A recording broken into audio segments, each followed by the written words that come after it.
Okay, so without further ado, let me now add in our ZBrush instructor for this evening.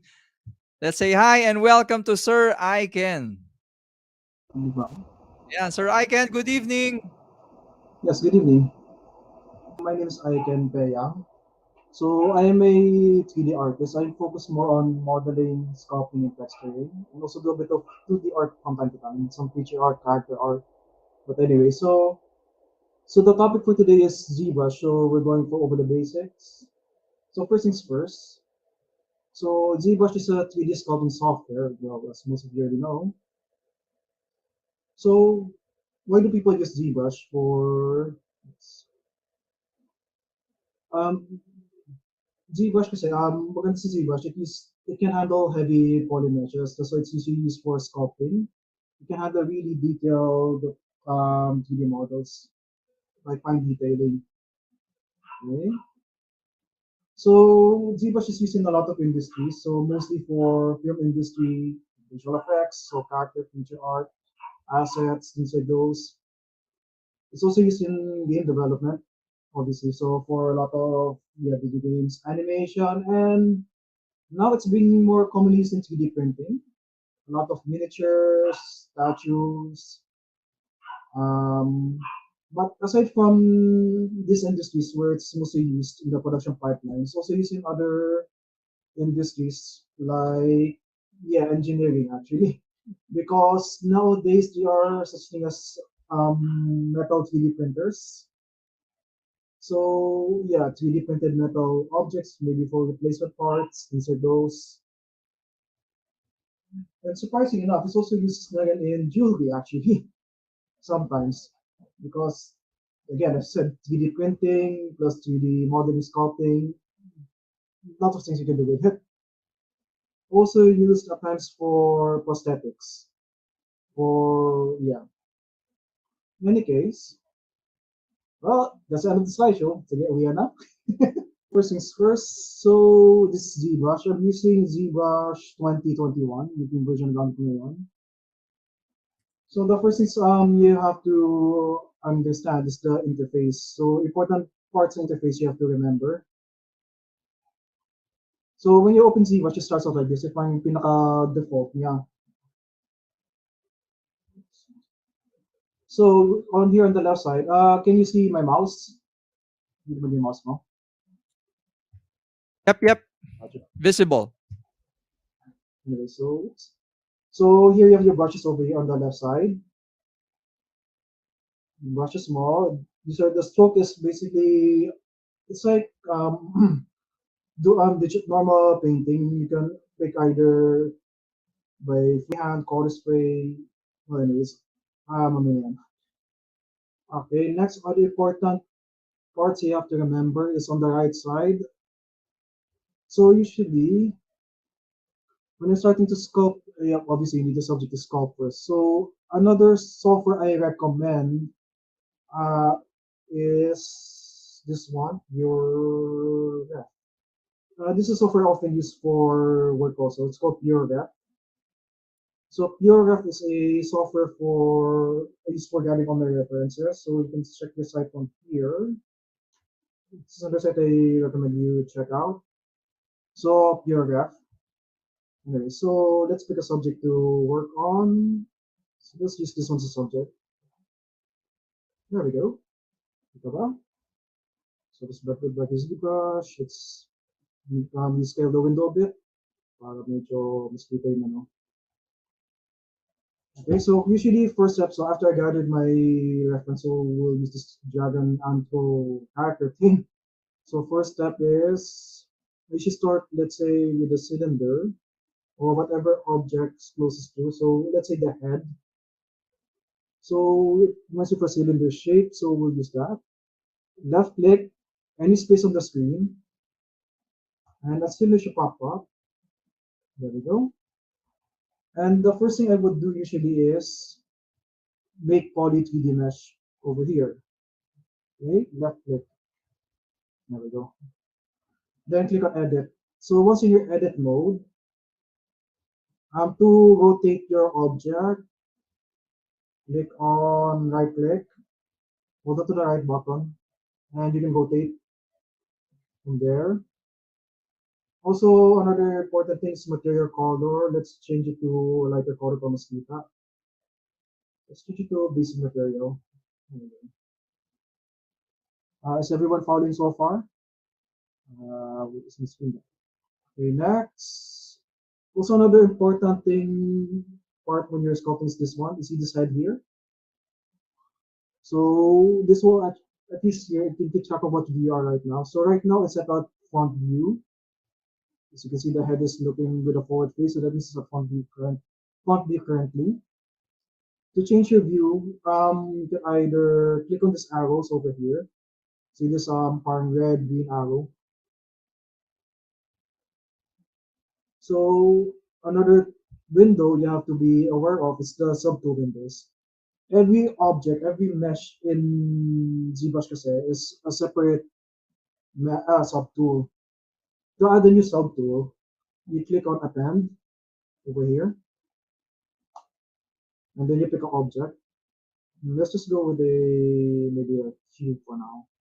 So to move objects, you go to here. Your manipulation tools are over here, upper left. So you got your edit, draw, move, scale, and rotate. So for now, let's click on move. So we can move this a bit. Just move it up. Just move it to the left for the speaker. There we go. And then you go back to draw so that you can rotate it again. Remember when you're rotating, you have to make sure you set on draw. It should be highlighted here. That way you can rotate it.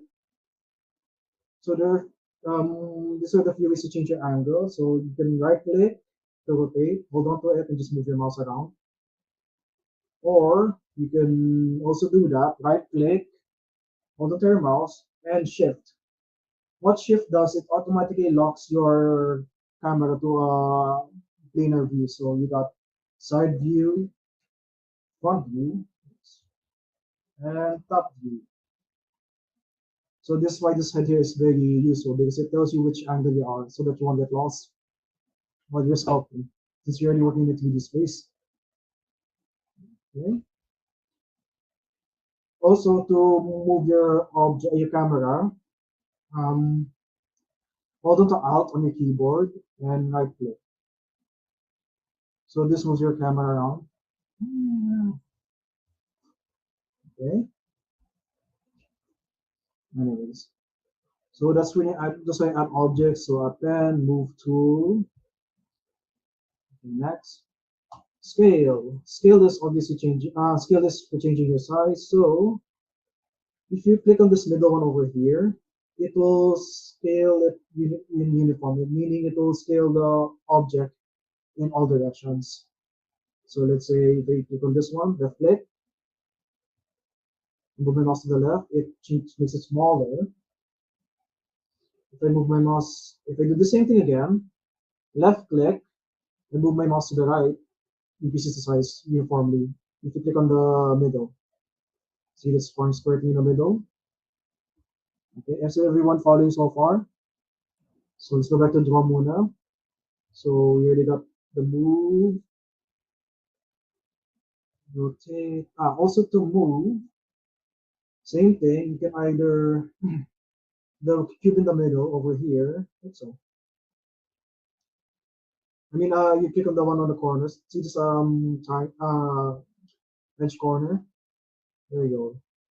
So let's say you want to move it to the up. You can either click on the arrow key so that you can control only one direction. Let's say you just want to move it up. You click on the green one. There you go. Or down. You'll move it in one direction. So let's say you want to move it to the left or right side only. You see the blue arrow here. So you left click on that and move it left and right. If you want to move it in like let's say green and the blue arrow, just click on this one, no corner, and then just move it from there. So that's the move, scale, rotate. To rotate the object, you make sure you click on rotate and see this ring. There you go. You just click on that and you move your mouse around. Make sure you're holding to the left mouse key when you're rotating objects. But let's say you want to rotate it to, let's say, a certain view, let's say 90 degrees, 45, something like that. Let's say you want to rotate this to the 90 degrees flat, right to the right side. Same thing earlier as how you rotate the camera when you're shifting. Rotate to the right and hold on to the shift. Do you notice the negative numbers like negative 35, 45, appearing below the circle? So if you hold it to shift kasi, you can set it that it will rotate every like 5 degrees so that you have better control. If you need like a specific angle. Or if you want to go free form, like just eyeball it, estimate it, just let go on shift. See? So it really depends on the situation. But let's say I want to rotate it maybe here. Let's say this is the head. I'm making the head for now.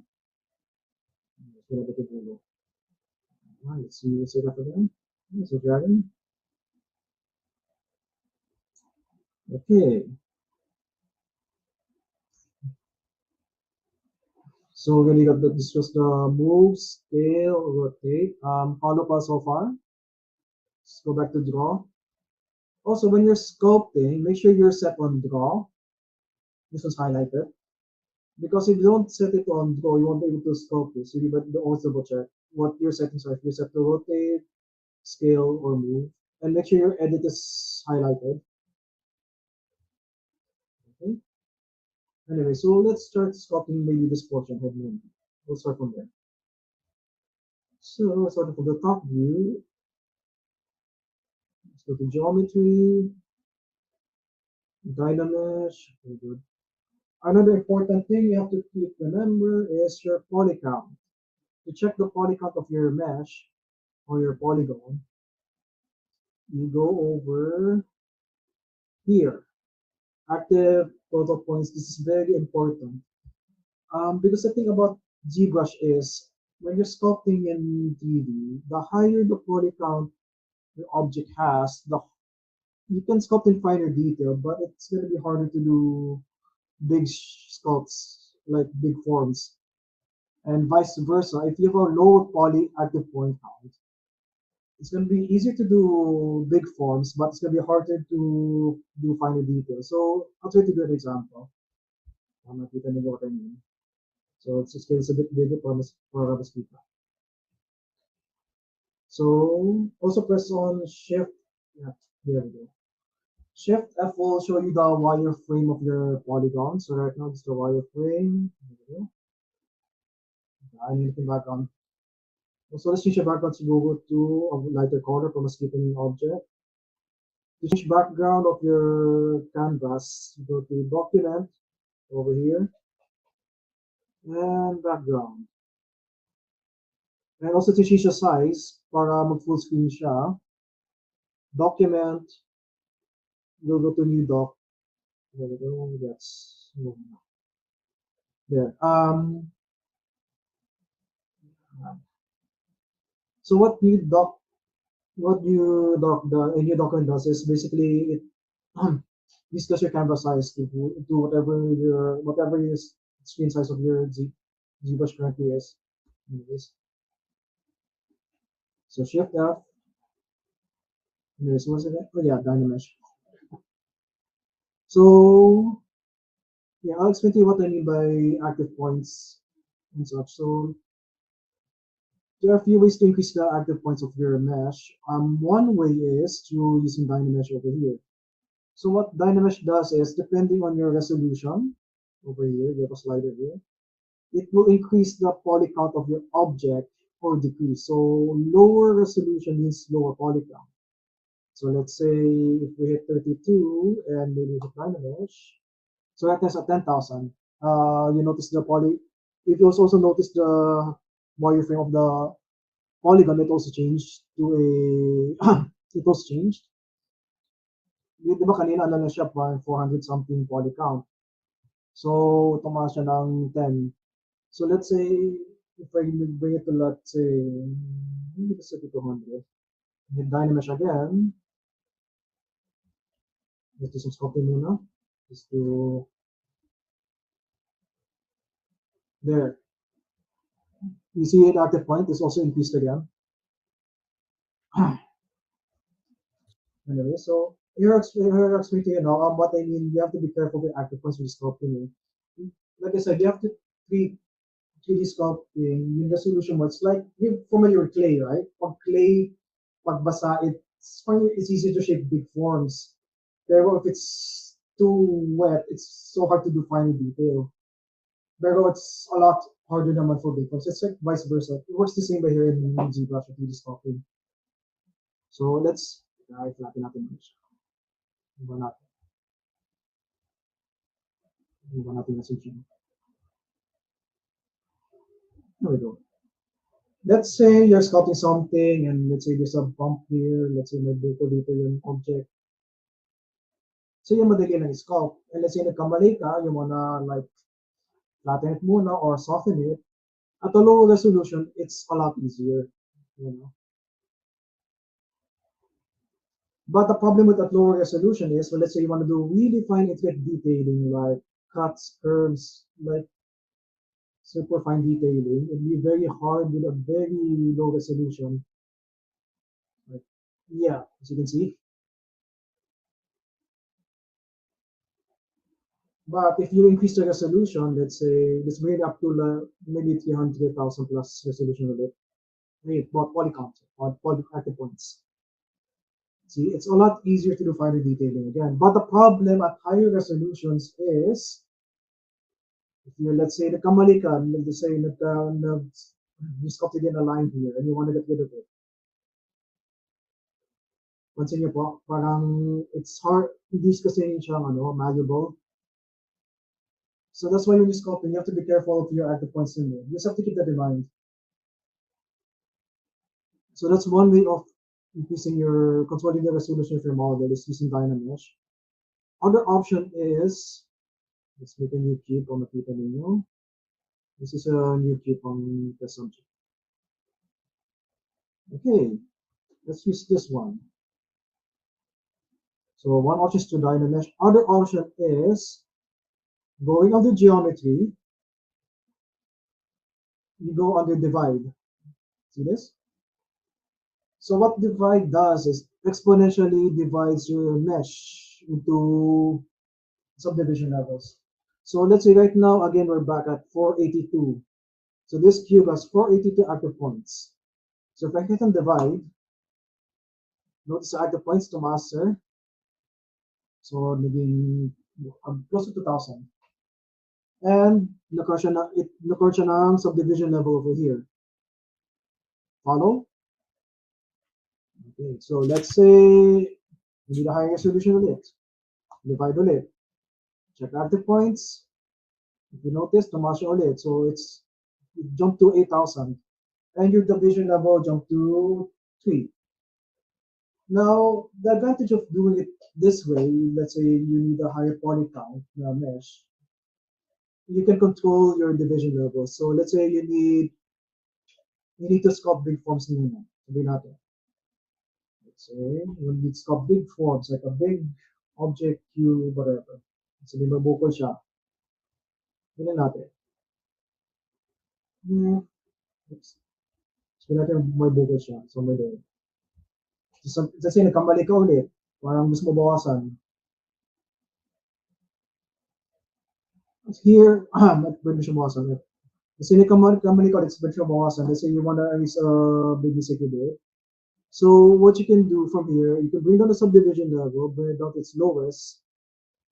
Let's make it 2 na lang. Let's say 2, para mas mababa yung poly count ninyo, you have a lower subdivision count, you have a lower poly count, and which makes it easier to clean up your mesh again. Follow? So let's divide it a bit higher para we can define the detail. So right now it's a 2 million poly count. So see, so disadvantage of doing so high poly count, let's say my finance million. So let's say you wanna nagkamali ka dito, let's say you didn't want to do that. You can bring down your subdivision level to maybe a lower one. Let's say mga 2 or let's say 4. And you can smoothen it there. So that's one option. And you can go back up again, little by little, until hindi mawala siya. Anyways, oops. So that's two options. You can either use, ito natin you can use Dynamesh, which is under geometry over here. Just make sure when you hit Dynamesh, you're keep an eye on resolution and your active points. This is very important to keep track of your active points and your total points. Active points is the number of polyphases of your current object selected. So right now we're on the cube, so it has 500k. Okay, next. So Dynamesh is option one. Second option is you can go under geometry and hit divide. At least with divide, you can control the subdivision level. So that's two options. Anyways, Mm. let's practice copying si Dragon. Dami natin muna itong cubes na to. Bye-bye. Let's get you first. Okay. Let's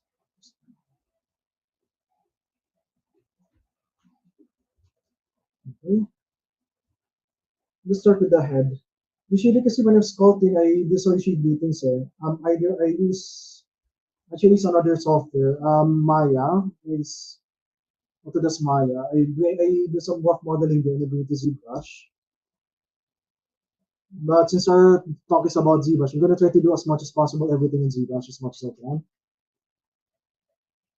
Anyway, so if you're looking from the top view, so medyo narrow head, yeah. So here is a sculpt. So let's go on the brushes now. So your brush, so when you click on here on your brush, let's see, here you go. So these are your brush palettes. So these are your brushes. Usually, what I advise if you're new to ZBrush now, try to use the basic brushes muna. Don't go crazy with the fancy brushes. Just get used to the workflow first. So since this is the bare basics for now, we'll use the clay tubes brush. No, this was for now. Usually use clay tubes. Okay.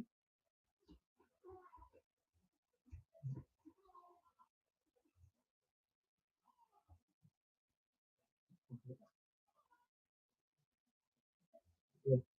Other settings you should be familiar with. See this Z add.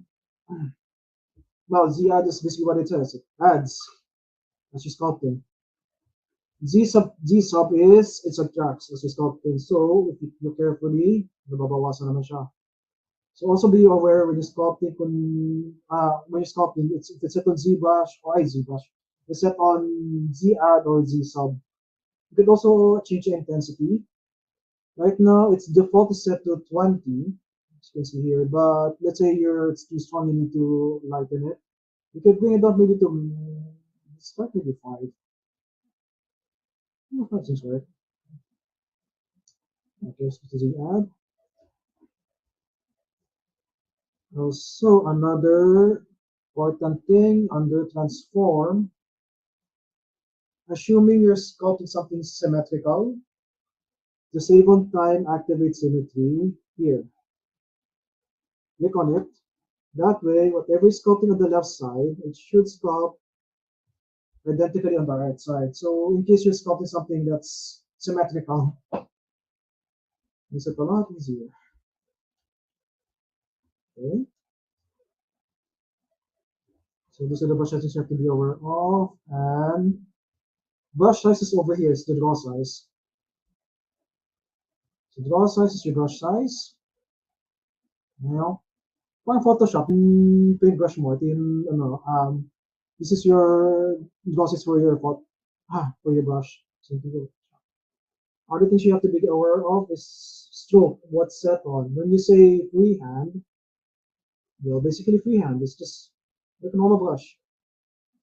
But if you set it like, let's say maybe Chorus, let's say spray. Spray will act like a spray. Well, so it's a bit widespread. Also, another thing you have to be aware of is your brush alpha here. So the alpha affects the shape of your brush. Right now, on default, usually is a square. Usually if you open ZBrush, that's their default. But you have options like a blur around, you even have pattern options here, which comes with ZBrush. It's their default usually. So let's see, let's try using the alpha. Let's try using the shape alpha as well, so that you'll see what I mean. Let's try using the arrow, so they'll be more visible. Oops. Geometry. That's enough. Let's increase this a bit more to give it a bit more solution to work with. Okay, I think this is a bit too high. Let's bring it down to maybe just I think maybe okay, let's just bring it up to maybe I think 5M is a bit too high. I think 700 should be. Uh,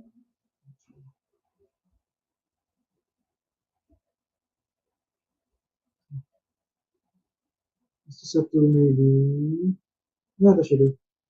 Okay, so I set my brush off with an arrow, then I set my stroke to let's try setting to drag. So what drag rectangle does, if you hold it to the left click, instead of multi-stroke siya na parang brush, you can drag the shape onto the object instead. You hold it to the left click and move your mouse. There you go. So those are your stroke options and alpha options. What else? Let's go back to the stroke first. Hmm. Okay, so those are your brushes. Other tools I often use. If you notice the head of this thing is a bit narrow, so you can cut this one here actually using the trim tool. So hold it to your shift, control, and click on this box. When you left click on it, there should be options on trim curve. So what usually trim does, it cuts apart depending on what you select. I usually go with rectangle, moon up or something like this. Let's just get the snout a bit. So yeah, let's try to lessen this now. Look at the snout shape.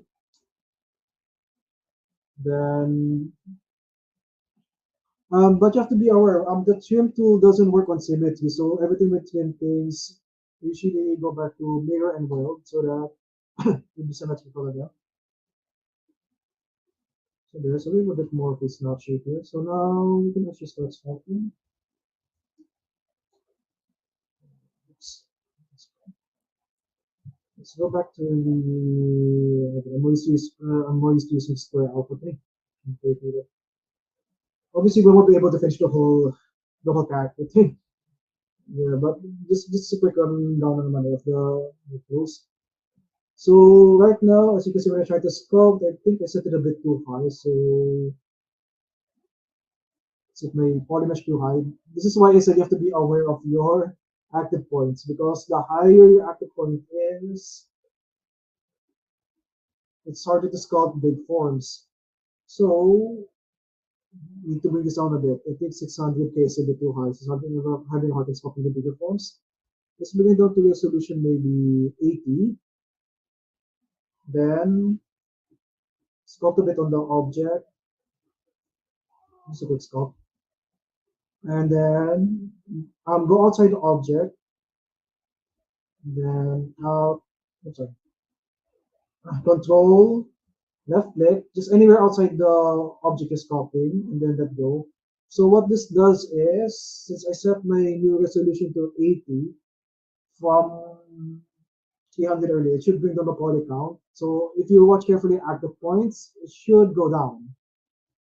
Yeah, so it went down to like 52K. So 52K, that should make it easier to work with again.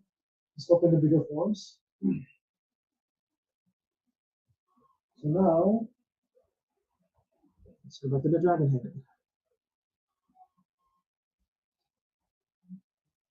There we go. So the idea is when you're sculpting, try to get all your big shapes in. Don't think about the small details yet. Those details come in last. So it's just like normal sculpting, actually, when you're sculpting, in real clay, you try to get the actual shapes first. Don't think about the scales, the details yet, whatever. Just try to get all your basic forms in first. Yeah, so this is what the dragon head.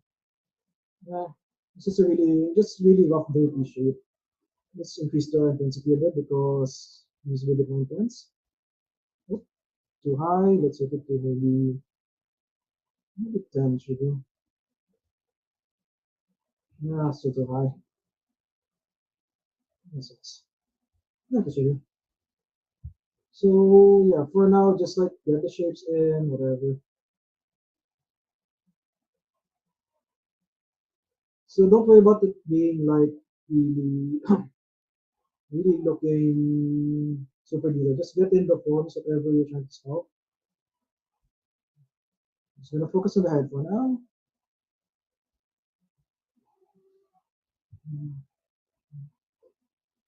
Yes. Okay. Now let's say you see that horns. I think that's better as separate object.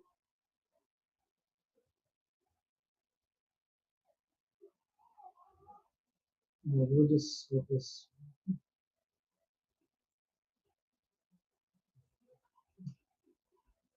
Yes. So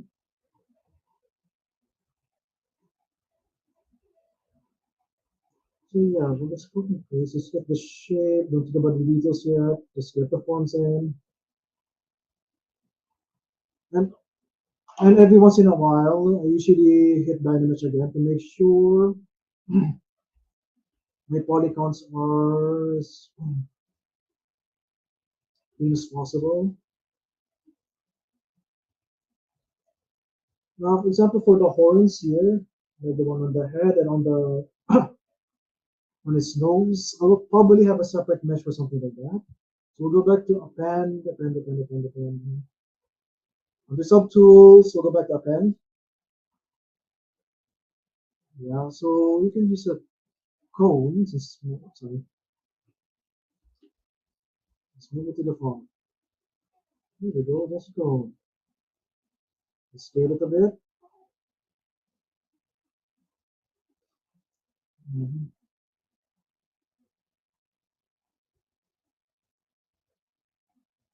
Also important when you're working, yes, your subtools here. So this eye icon tells you if the object's visible, so you can hide objects. One way to hide them is you can turn, example, let's say I want to hide this head thing. Let's say I want to focus on the horn first. Three options is you can go under solo, which all hides everything else, and only selects whatever you're working on. So let's say I want to work on the horn. So select solo, it hides everything else. Or other option is you can go under your subtools, see this eye symbol. So when the object's visible, you have the eye symbol here. So let's say I want to work on the horn now. So I want to hide everything else. You click on the eye symbol. There you go. So that's two options. You can either hide individual subtools or meshes, or let's say you already have a lot of parts and you don't have time to like hide each one. You can just click on solo here, which hides everything except for whatever you have selected currently. Follow so far? Yes. Let's turn this one. Let's scale this down a bit first. That should be right. Yeah, it looks good. Then let's add another object with the horns here, this long horns. Let's use a cylinder. Let's start from a cylinder. There we go. So move, we go. So rotate it, this angle a little bit. Mhm.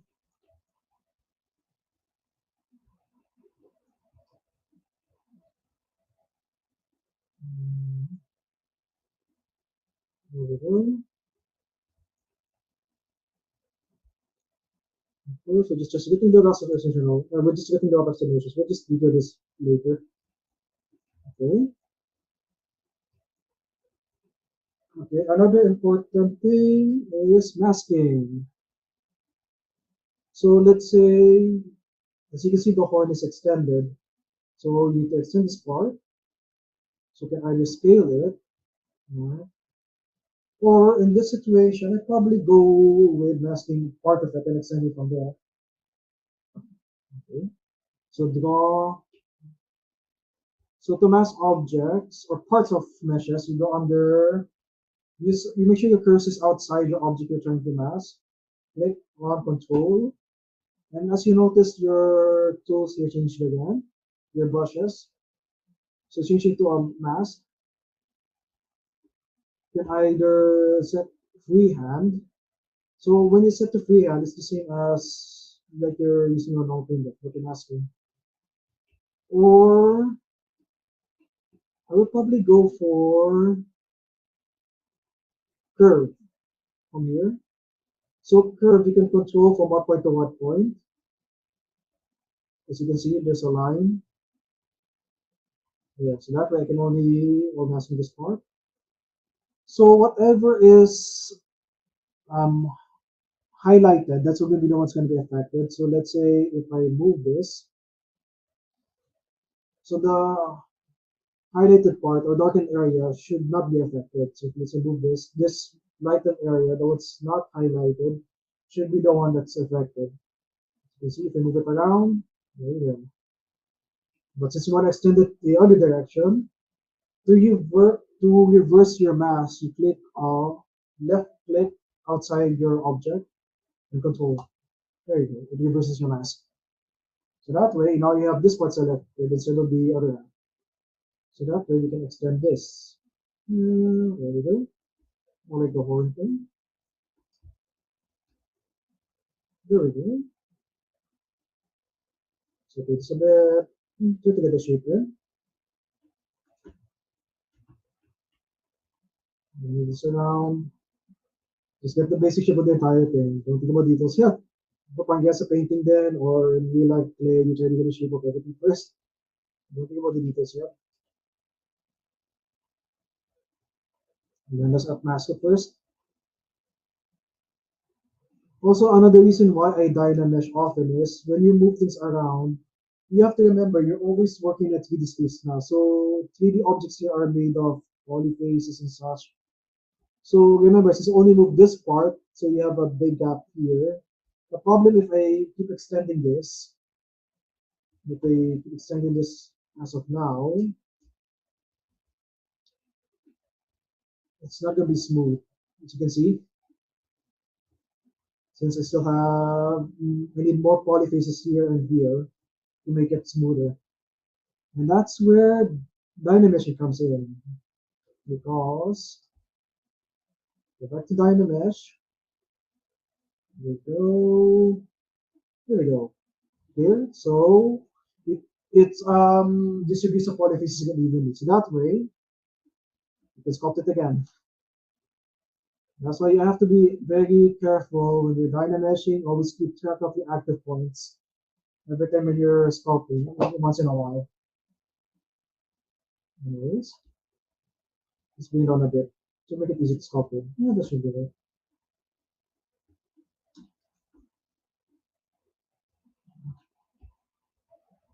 Maybe start to even.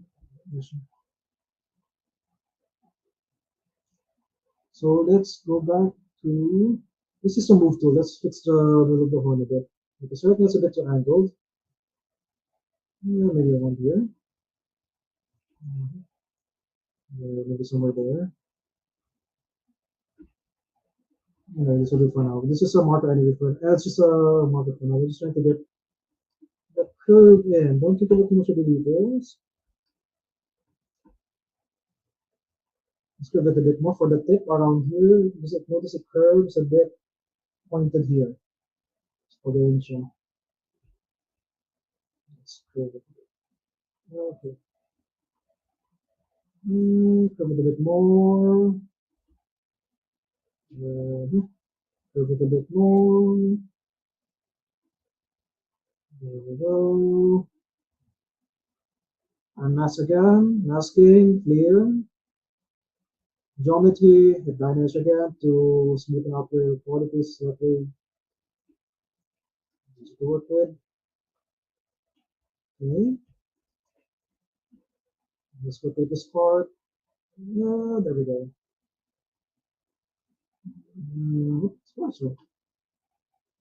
So unclear mask again. Then dynamesh again. So just keep doing that. Then with the sculpting here, we need a bit more mask here because it's a bit too thin now. Set it to maybe. Oh, wait. Go back to club clay buildup. Let's bring this down. Intensity, let's make maybe 3. What we should do. Okay. Increase your brush size. So increase your brush size, you can either from draw size or you can click on your left bracket, right bracket. So it's similar to Photoshop then. Similar to Photoshop, you have your left and right bracket to increase size. So it can go for the simple tools. Anyways. So let's add a bit of one here because it's a bit thinned out of this area, so let's add a bit here.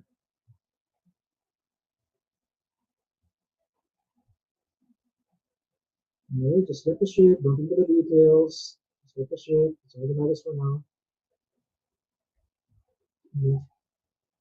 We'll fix those curves in such later. So now if you notice the horns is a pointed tip here. So one way to get that pointed tip is there's a brush here called the snake hook here. So what the snake hook does is it pulls out the mesh, but at the same time it tapers it. So let's say if I click on here, left click, there. So yeah, why it pulls it out at the same time pointed tip. So that's one way to get this pointed horn here. But let's increase the draw size a bit more since it's a bit too small. There we go. That's better. Yeah, I think the curve needs a bit higher. Yeah, I think this angle should be. There we go. Then soften it again. There we go. So there we go. It's a beautiful pointed tip now. Anyways, we'll fix the horn later. Let's go back to the head. Okay, so now, let's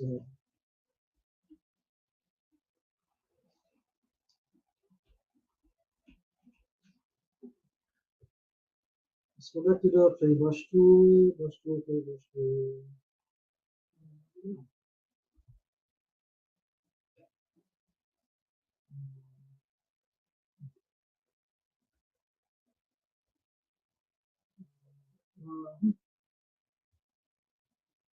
I need a bit higher setting. Let's get to maybe 2 feet. That should be much better. So just try to get the shape. Don't look at the details too much.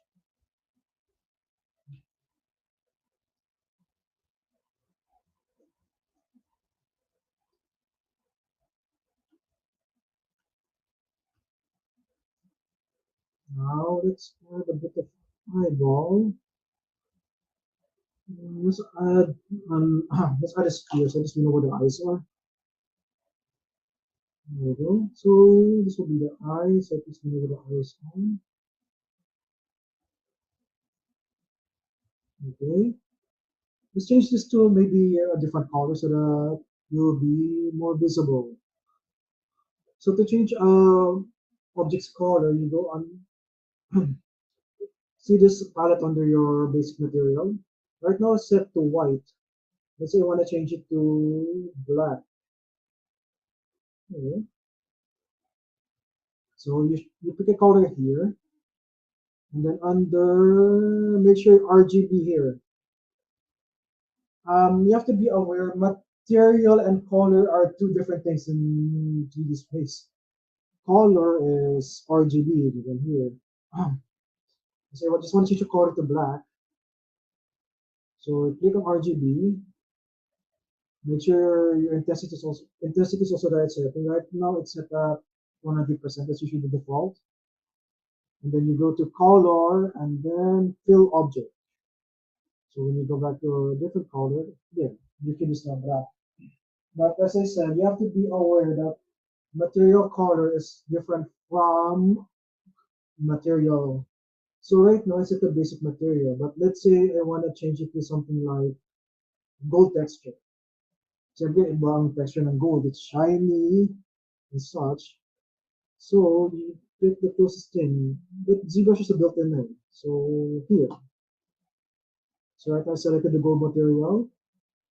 Now if make sure your M is selected this time for material.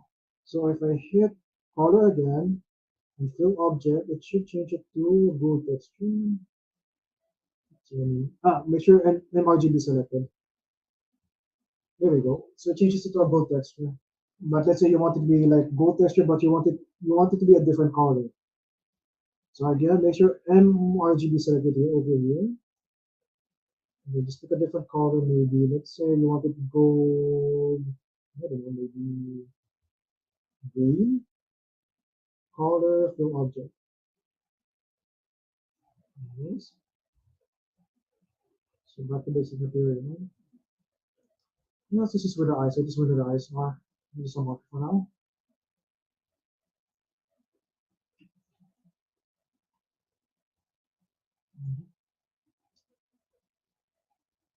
Okay, we'll do this here. Yeah.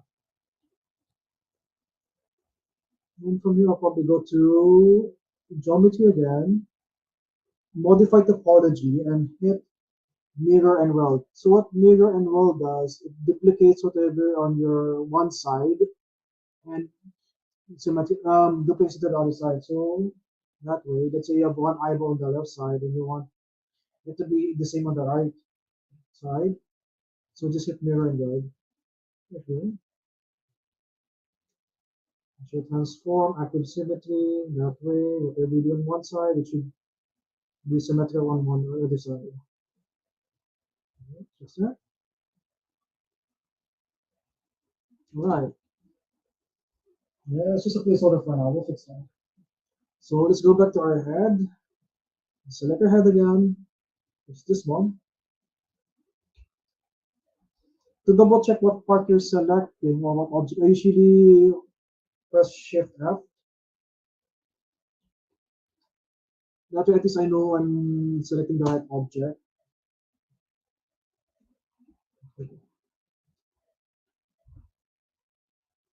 Ay, build up.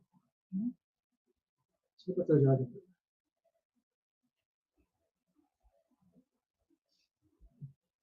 So this important to split the forms. Anything but a dito. So let's try to dito this yet. Um, so I think we can insert it a bit low or something. 4. Yeah, 4.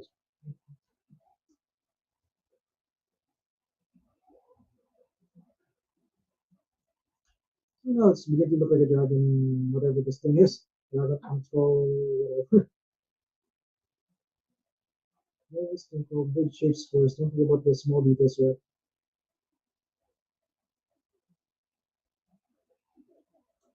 Uh-huh. Let's fix this one a bit because it's a bit distracting.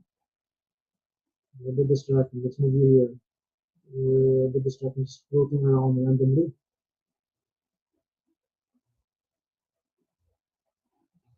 Let's max this a bit. Let's bring down the horn a bit, so it'll be a bit more. Okay. Masking, clear, damage again. Yes.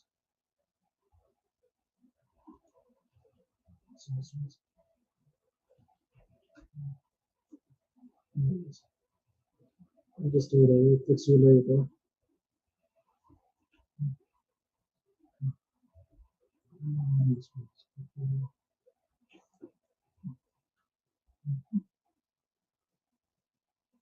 So just keep sculpting.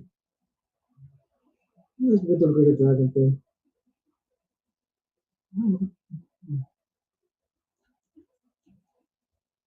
So this is a bit.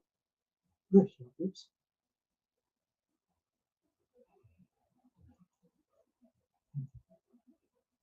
Here we go.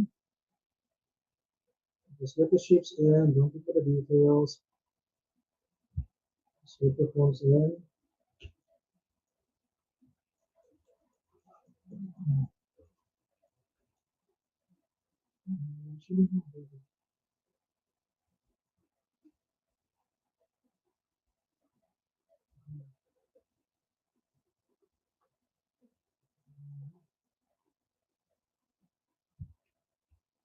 So let's add a few more things. Put this part in.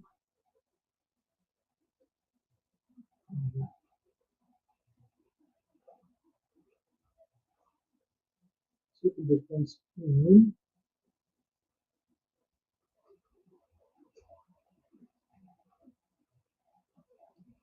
Here. Let's put it all. There we go. It's going to look better now that I have to return to sculpt.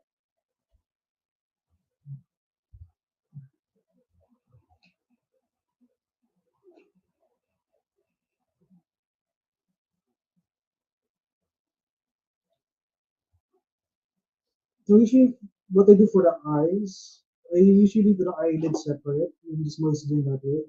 So I go on the append sphere.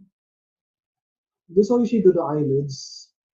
Most people they can do it in one go, but for me it's more used to doing this way. Doing the eyelids separate first. Doesn't even have eyelids. No, it doesn't. Anyways, so we need to capture the eyelid first. So what I do from here, so the sphere, then I would cut it. You see in the trim curve earlier. Either I would go for trim curve, use the rectangle option. That or other option is you can use the curve tool. I should cut it also. Yeah. So we move it there. This is for the items.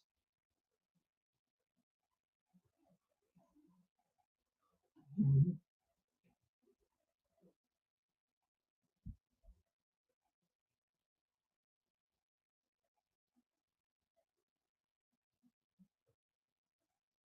Okay, so Dynamesh again. Geometry Dynamesh. I need to be higher. It's a bit too low. A bit on. Oh, that should do. Let's maximize this.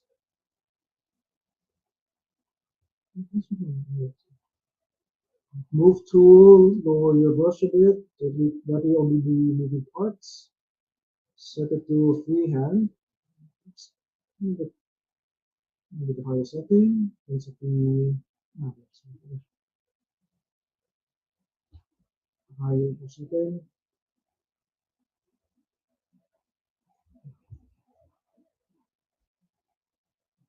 Everything.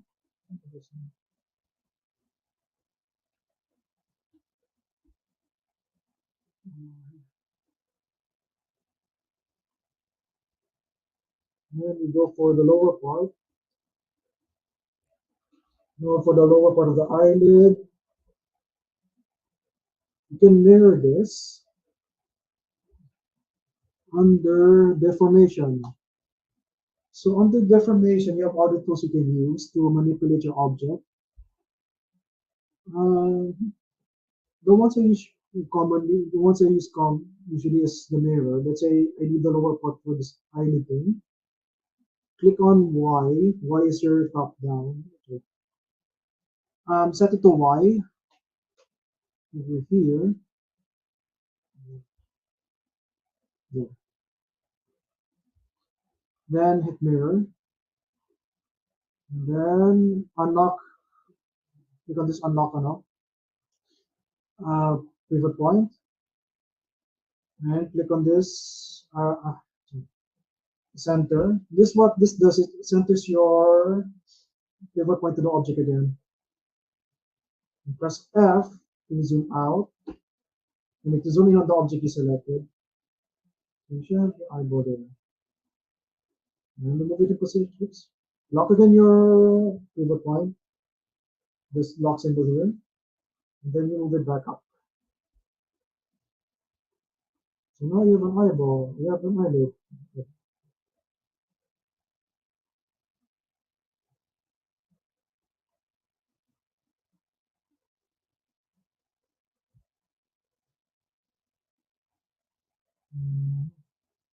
I said for now, don't think about the details too much. Just support it as you get basic forms. Just let all your shapes in. Don't think about the small details. Just fit them all in.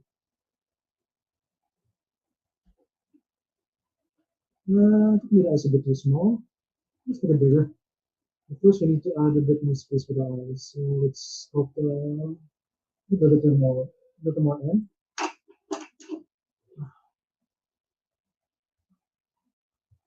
Go back to your brush tool, set it to play again.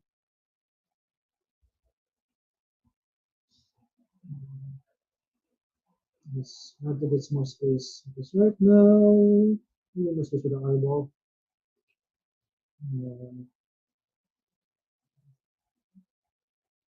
Yeah, that looks better. It's nothing there. Yeah, that looks better.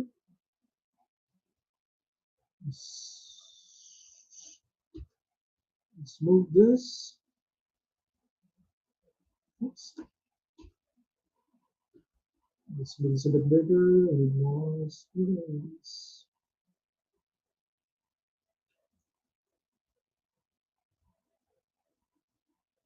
Mhm.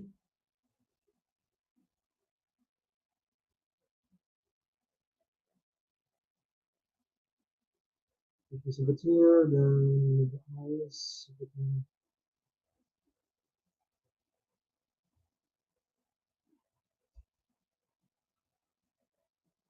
That's better. Then mirror again. Mirror and weld so that you have both sides symmetrical.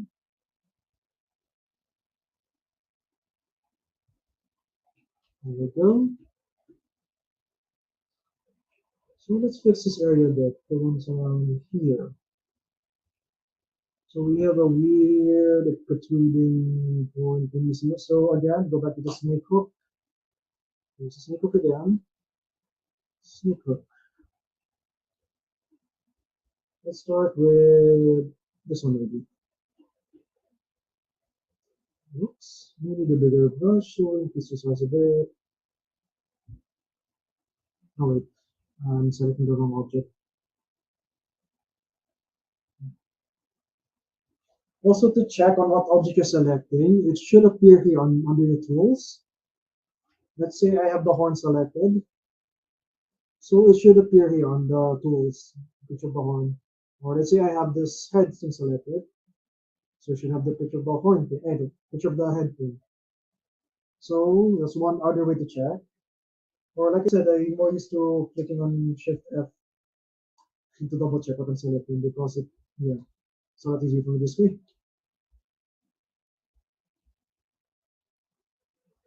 Uh, oops. Increase your brush size. We're getting somewhere. There's a piece, a piece. No, fix that later. Oops. Let's put the mask. Now let's mask this bottom part so that I don't accidentally pull it also. So mask, curve, then select the bottom part. There we go. That way, like I said earlier, masking, whatever is not highlighted, that's going to be affected. So hopefully all the bottom part shouldn't be affected. So let's add in this second one thingy here. Using the snake hook again, pull. Let's see. Maybe around there. Yeah, so we got a bit of an issue here. We'll just sculpt that to fix that area. So let's unmask again. Unmask or clear. And again hit dynamics. Geometry. Oops. Let's save me out. Oops.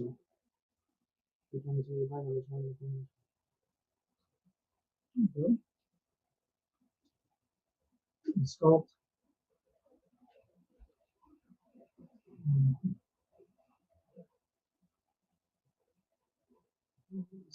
Oops.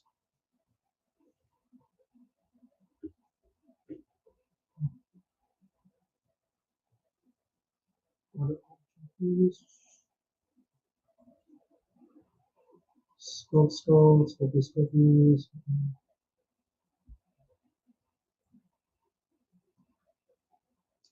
It's more smart work. You try to sculpt the basic shapes of everything first. You don't try to detail everything immediately. Maybe it is I can show you.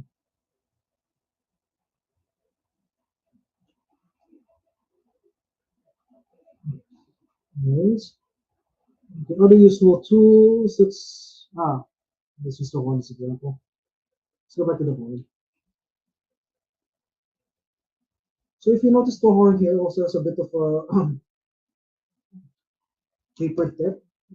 So medyo it's tapered here.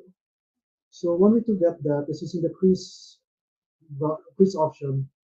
But first, let's add a bit of thickness to the horns first. So that it's very good. Let's add some thickness to the horns. First, before I show you the crease brush. Is there any questions so far?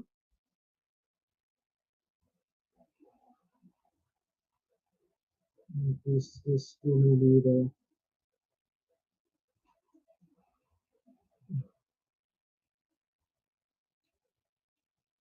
so let's say we want this tapered a bit. Another useful tool is the pinch tool. Under brush, pinch over here. So what the pinch does is basically, as it says, it pinches a corner. So let's say I want to get a really sharp edging here like the one in the artwork. Yeah, we can use a pinch tool. As you can see.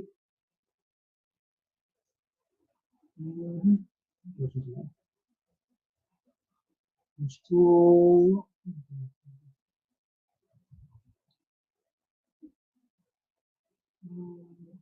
Actually, ArtStation. Just let me save this first. No example.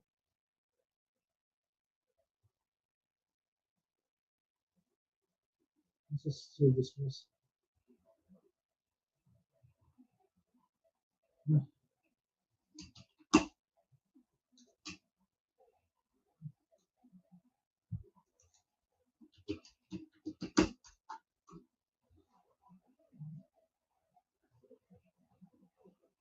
Let me load one of my latest 3D sculpts I did for 3D print.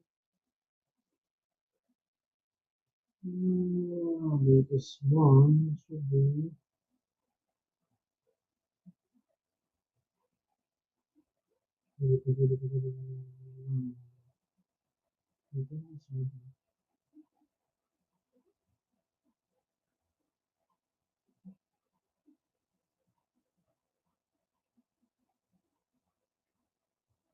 JD naman. I'll just show later. Anyways, so where are we?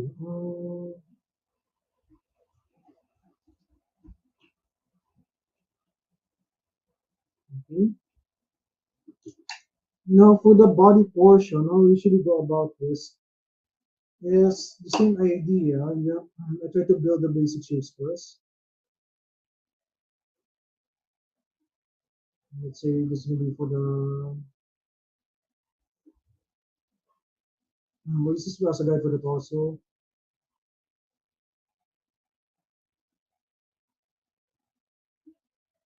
So this is for the neck. Okay.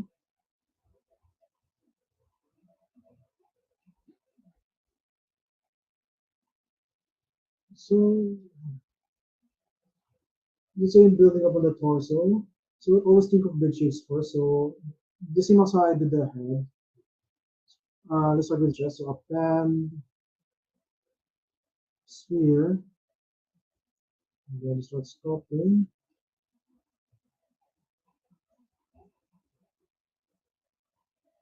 So this is like the chest. Let's say this is a chest area. Oops.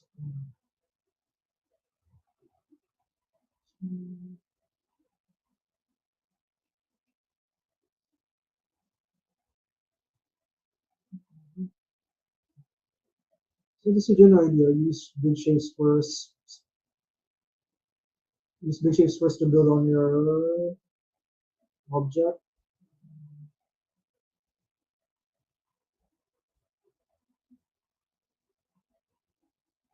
More or less. And start adding the other limbs. Let's say maybe you can use another cube for the shoulder area. And this could be the collarbone. So keep adding up until you have something. Since that will take a while, I did please copy something the other day to save on time. Let me load it.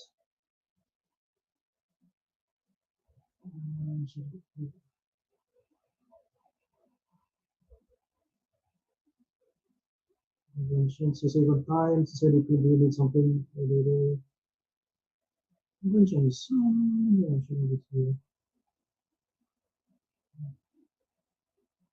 Yeah, there's something please copy the other day. Or at least I don't have to story step.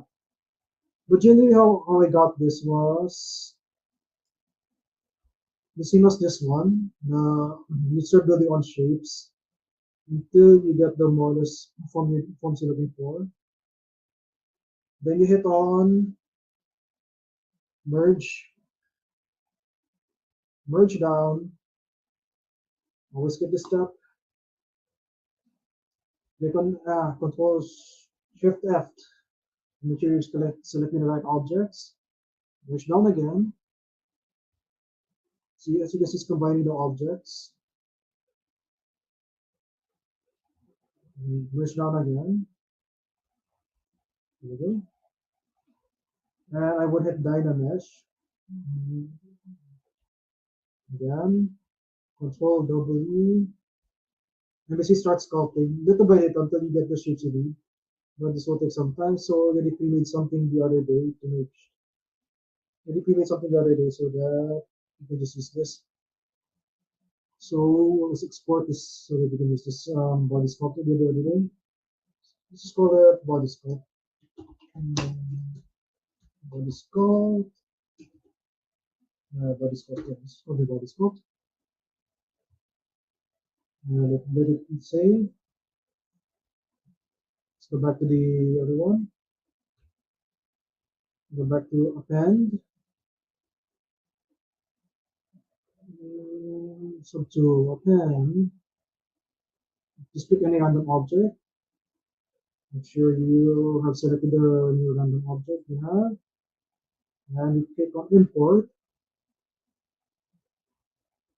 We have body sculpt. Oops, way too big. Okay, we need to scale down. Let's fix the size. So go back to scale. Yeah, way too big. Okay. Yeah, that we have to set something to work in.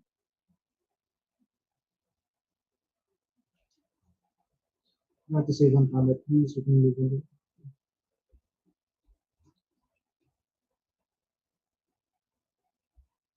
Let's move the chest up a bit. Samples I'll just share them later. Maybe after na lang. But for now, yeah, we're doing the concept is copy. So that's a bit. Now I didn't detail the body too much since it's obviously wearing clothing, so we covered the clothing anyway, so no need to detail the body very too much. And since we're just going over the tools on the money. So for the clothing, there are many ways to go about it. You could go with if you used to using another software like Maya, you can bring stuff in or bring stuff out. Or you can use another software that's called Marvel's Designer. It's another software used often for clothing. But yeah, since this is a ZBrush talk, we'll just try to do everything in ZBrush as much as I can. So anyway, let's try making this, what do they call this? Cloth? I don't know what these things are called. This, this part. So a few options. You can try sculpting from scratch. Maybe you can use a cylinder. Oops, sorry. Cylinder. Use a cylinder, try to get the shape in. That would be too much time. So how I go about this is better to use masking at this point. So let's start with this one, the one on the left side. So let's mask this part first. Yeah, let's set it to. Let's start with this part. Here we go. Now let's set it to this part.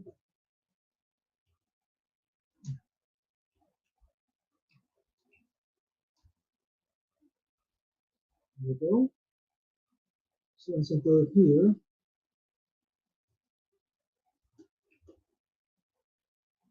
Okay. Then Control Alt so that I'll unselect the other part right below the armpit area, more or less. There we go. So now I've maxed that. Remember, we only want this part. So Control left click. There we go. And I will duplicate this first so that I have a copy. Okay. And then we go to go to subtool.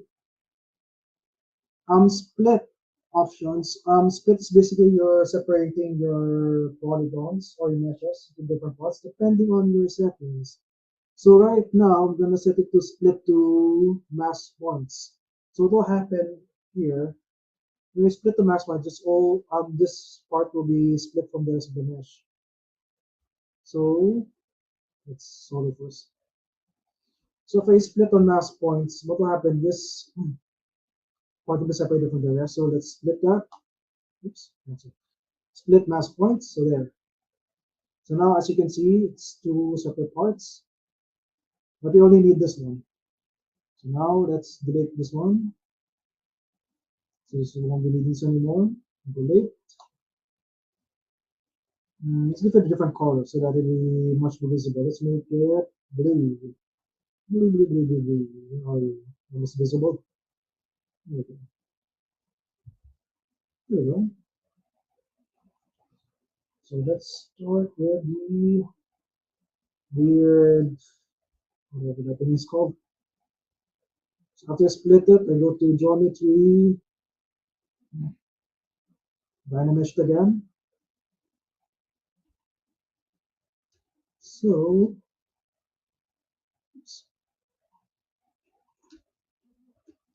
option one, you can sculpt it if you want manually. Oops, sorry. Also, when you're sculpting, make sure, let's say if you don't want to change the color while you're sculpting, make sure none of the MRGB, RGB, and M is highlighted. Make sure that's not set on. So that way, you only sculpting not doing any coloring. So that's one way of doing the scarf. Scarf? It's not a scarf. What is it? So with now we do. So option one, and then we sculpt it from there if you want. Now you don't need the back. Looks like there's no option there. And then we sculpt it from there.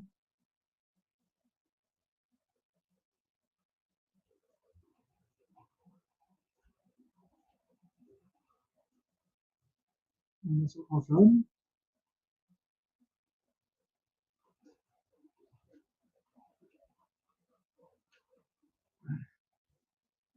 Or another option is aside from sculpting it manually, just separating the parts you need. You also go under deformations again, and you got options here. Inflate. Well, what inflate does is basically the same thing. Imagine a balloon when you inflate things. Yeah, that's the other option.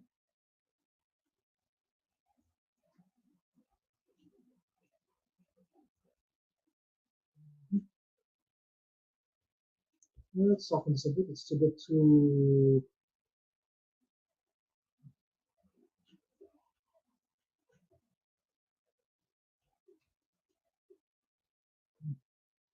Let's flatten this a bit.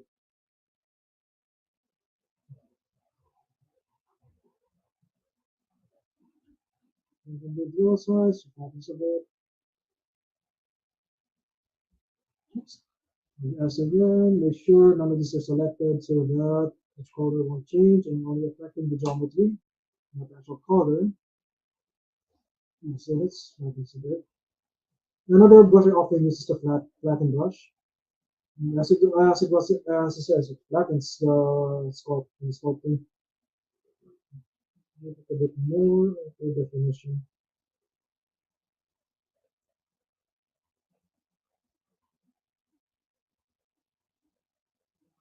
I'm not going to go over detail with this because we're just trying to get to know the tools.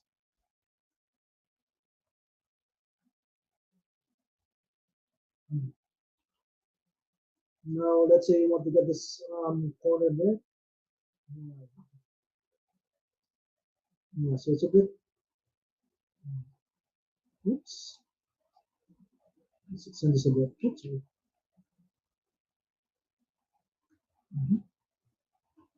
Let's extend this a bit. Not you. Yeah, probably extend this a bit from there. So yeah, these are just like the basic tools. Look at the tool.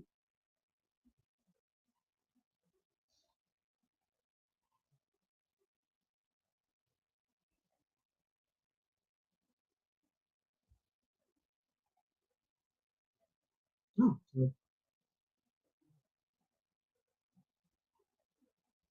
Okay. So now the view. So that's one option when you're doing clothing. You can like set mass parts, uh, then from the body, then you can start sculpting from there. So that's one option. Other option is, wait, I'll save this first so that I do this progress. Let me save this first, just to be. Yeah. Also, would suggest try to save as often as you can, like maybe every 10 minutes or so, because ZBrush has a habit of crashing at times. Okay, so let's look at the other tools. So let's do this part, the other side of it. So other option to go about that. Let's go back to the main body. Let's deselect it first. Let's be sure to clear everything first.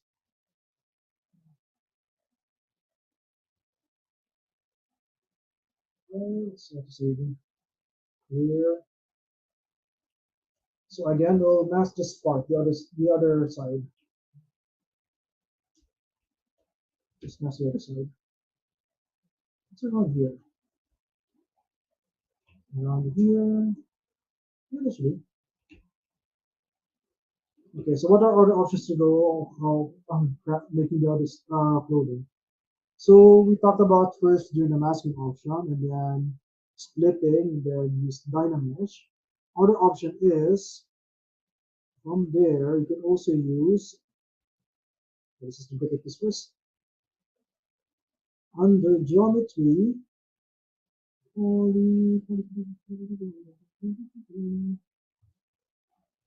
oops, sorry. What is that? What are you?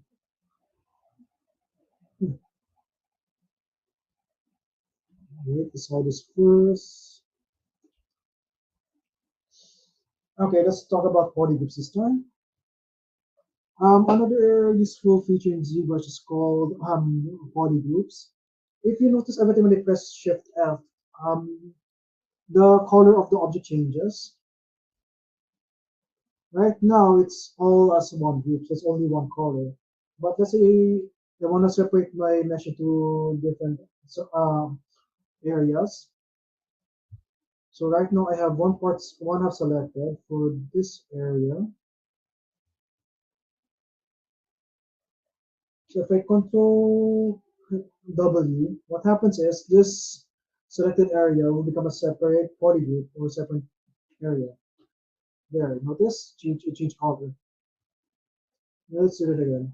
Control Z to go back one step. Control W again. So the useful thing about polygroups is, let's say you're sculpting something and you only want to affect this part or a certain area of your mesh only. You can select by polygroups. You can only affect one certain polygroup. So under brush, you under auto masking, and then mask by polygroups. Set it to let's say 100%. So that way, let's say you have a symbol on the chest or something, and you only want the chest or to be only in one side or only in this area,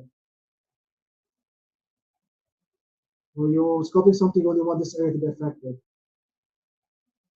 So what happens when you set this polygroup, when you set polygroup, then you set auto masking to 100%. You start sculpting. See, as you notice, since I started on this side, when I try to move my mouse and my pen all the way to the other side, since this area is a different polygroup, it's not being affected. But let's say if we bring back my auto masking to 0%, the others are affected. So the useful things you can do with polygons from there, aside from making sure only certain areas are affected, is sculpting. Let's illustrate making this part. So polygroups, and then we go to just like the deformation tool earlier, we can go from there and go to split by polygroups. Subtool split by polygroups, or split to group split, sorry, group split. Okay, never mind, this is my mask. So this is mask this part. So let's set this 100% again. Let's set to stroke to draw rectangle. There we go. So that makes will be selected. Split max points. And then same thing earlier, how we did this. How about going this and this? Or from there, other option is, let's go back here. Other option you can do is,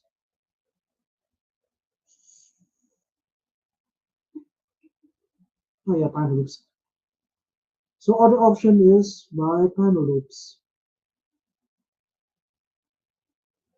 Then add thickness. Oops, this is master. So I selected this upper first since we only want this one to be affected. So other option is under geometry.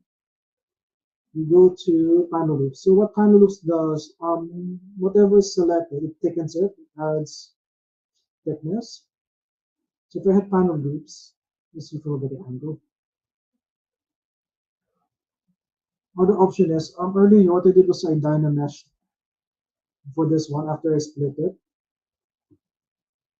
So after I make the part, you can also use panel loops under here, panel loops. So what panel loops does is it adds thickness to the object. So let's say if I set it to a higher thickness, and maybe let's set it to 0.4. Too high.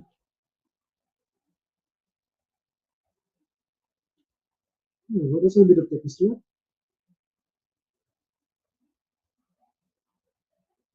Uh-huh.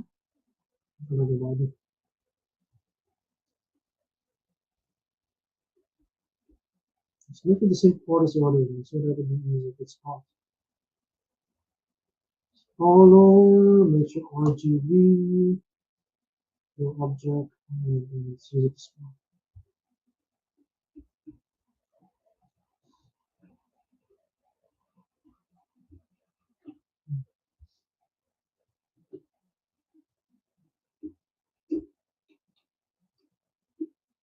Fix this a bit.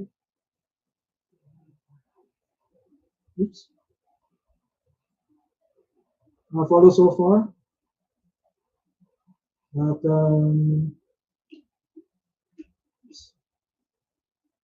yes, it's a bit, a little bit because this should be the overlapping. You don't do it.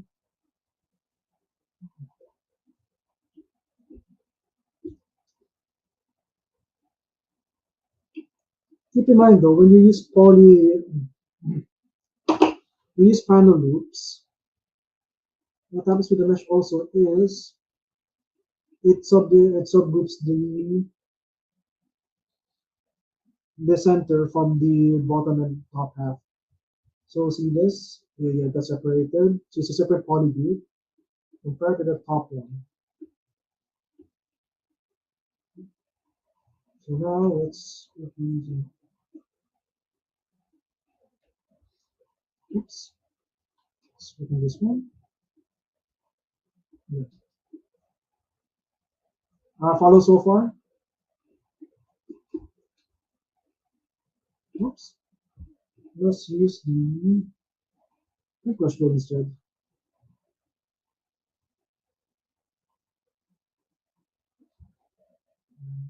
Yeah, let's bring it down to maybe 3.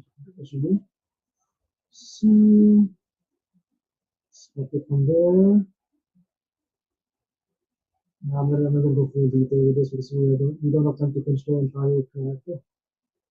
I'm just going over the usual tools I use. Yeah, I'll just say something like that.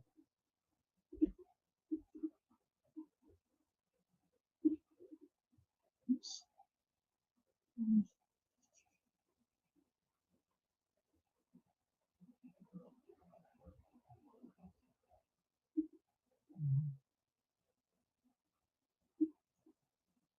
So follow so far.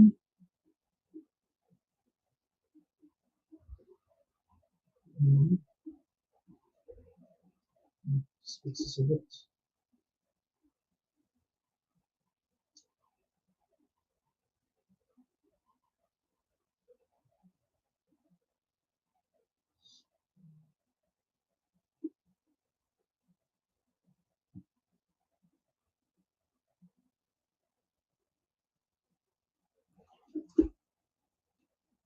Okay. So yeah, basically I did two ways to do the building. So let's go back to how I did it. So basically how I did it again was this is so remember how I did this one? So I masked first which areas I need. Then went on the split, mask points. For this one, after I split it, I added thickness by using Dynamesh. As for the other one, added thickness for this one using panel loops. Okay. Now let's say you want to add this trimming. What do you call this? Whatever trimming part.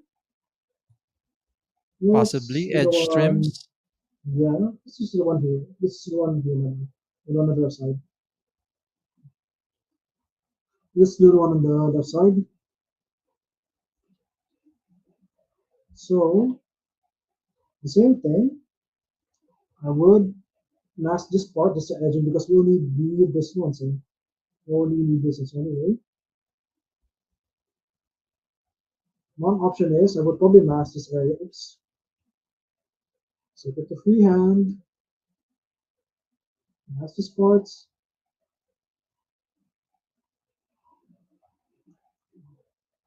I was gonna do a really quick rough since we just need an idea how ways to do it. Not gonna too much detail. Let's do a quick rough.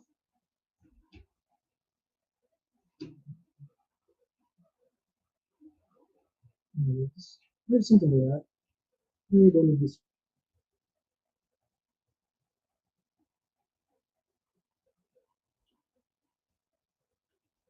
Let's start here. So I have no idea what the back looks like. There's no back art. And before I start splitting, just always make sure I make a duplicate in case I make something goes wrong. At least I have a backup. So now, again, earlier as I mentioned,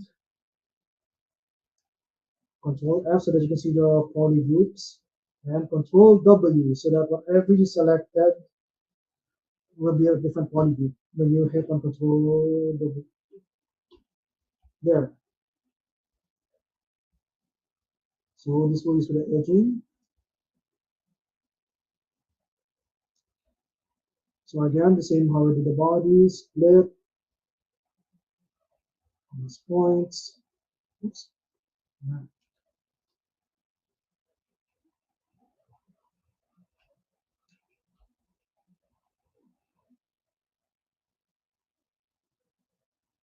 Oh, sorry. Group split. Group split. So group split. There. Yes, it's object coordinate to group. Let's turn off solo again. There.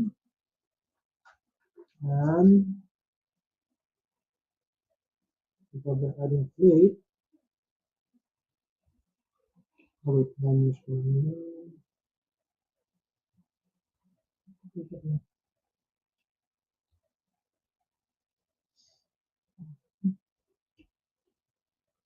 Kung separate ko na siya. Other option to take in this, you can go under ZBrush.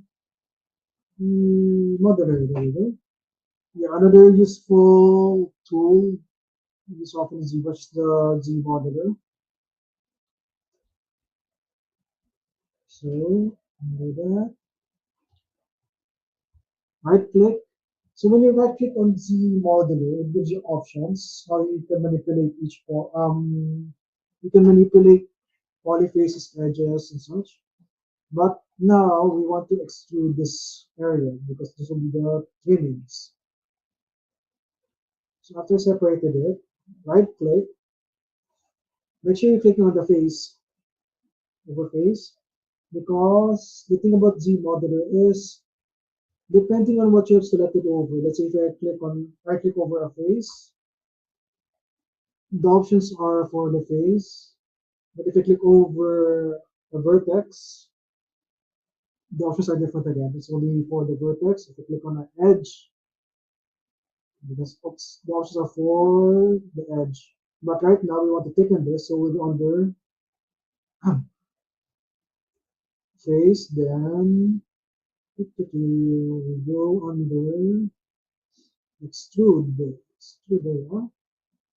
Make sure set the poly group all so that all polygons of the same color will be affected. So when let's say if I extrude one polyface, since it's the same color as everything else, we'll group according to the same color. If you left click on this, it should extrude everything else. Here we go.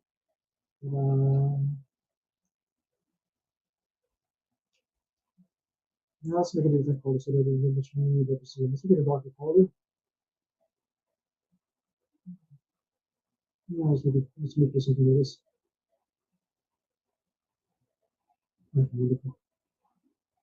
Sorry.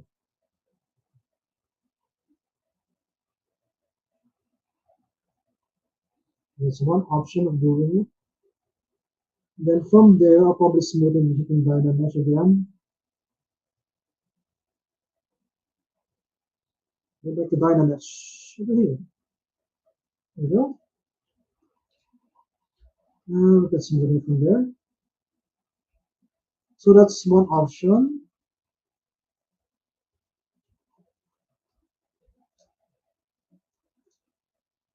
Follow so far. To smoothen, hold on to shift. And your brush should change to a smoothen. So what smoothen does is basically, yeah, what you do to clean, you smoothen it. It's the same idea. It smoothens it. So that's one option.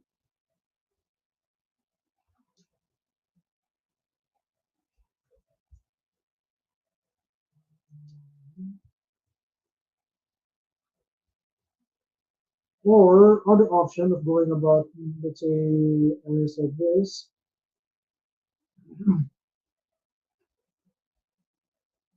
Let's do another doing that part. Let's use this part as example, the whole video.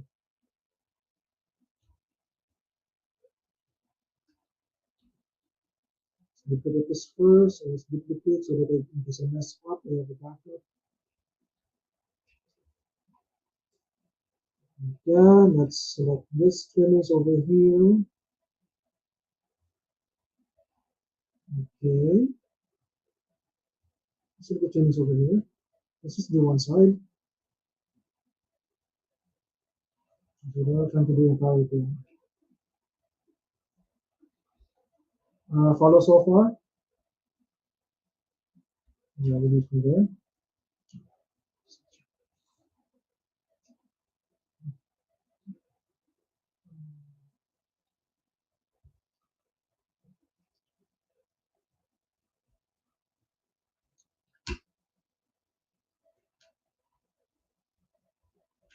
And for W, so the separate poly group. So I have a separate poly group.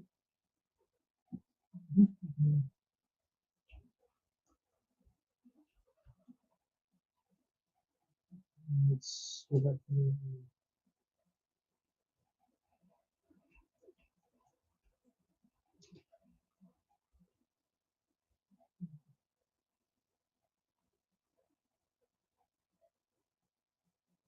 matchmaker. Other option is we could also use a matchmaker to do trainings. Open, so Q,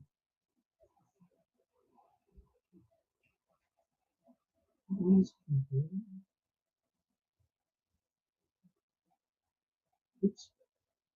no, geometry, dynamos. Okay. This is another tool I use at times. It's called a matchmaker. I sometimes use this tool for, let's say, if you have a symbol, or you want something to you want something to follow the form or something. So let's say this is the trimmings example. Change the color, promise visible show. Let's make it red maybe. Make it more visible.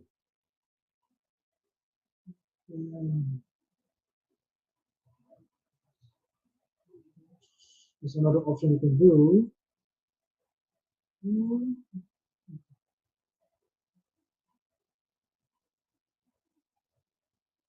Oops, YouTube is there. Random mesh. And then matchmaker. Oops.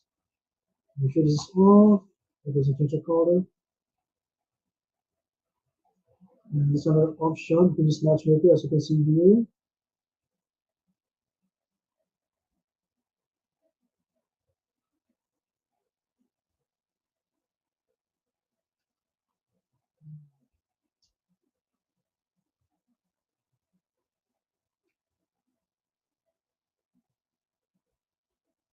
Extend, extend this a bit.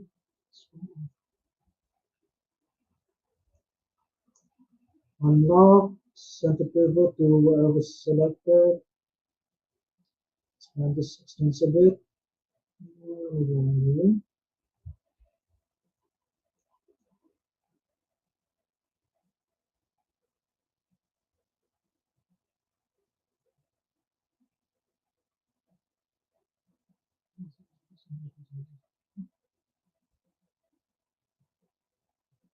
Okay. Fix this a bit.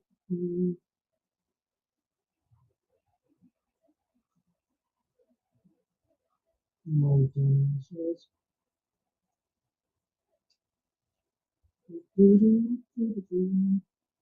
Okay, so matchmaker again, matchmaker, pick up here.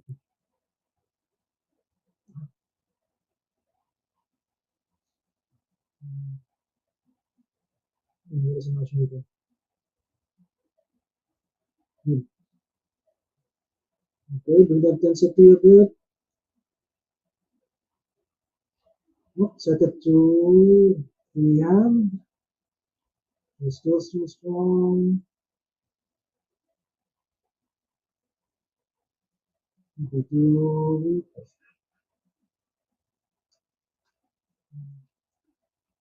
so that's one of the other ways you can do trimming. So we did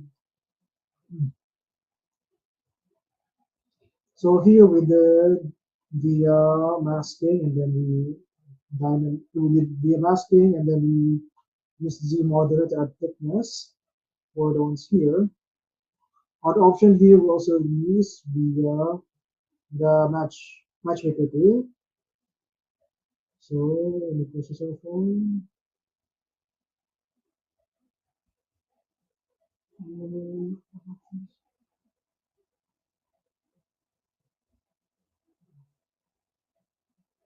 So other options you can do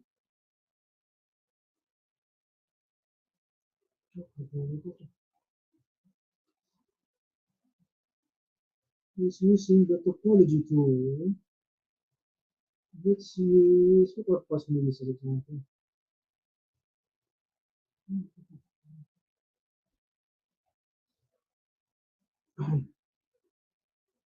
Let's use the belt. Let's go for the belt example. And cylinder.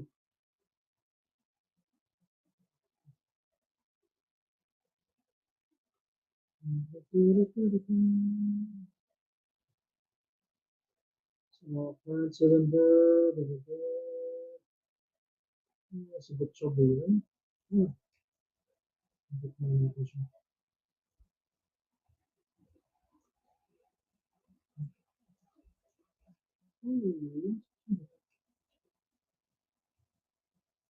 This is the for the belt. So dynamics. This looks better.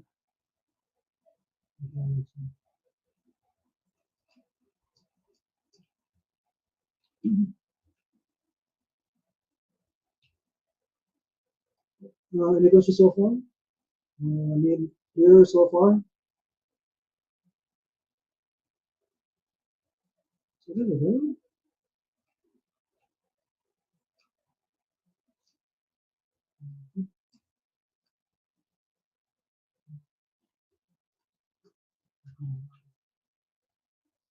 So to move to, let's see it.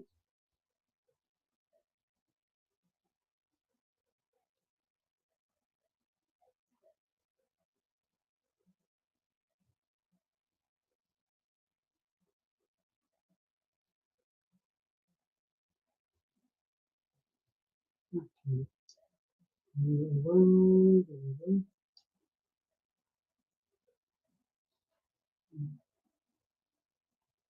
The bit symmetry, make sure you're in the right settings.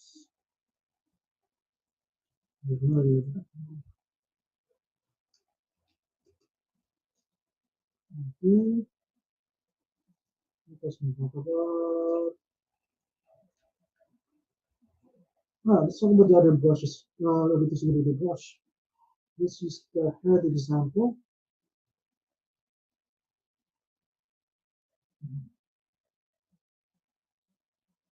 You can also add folders by the way to subtools.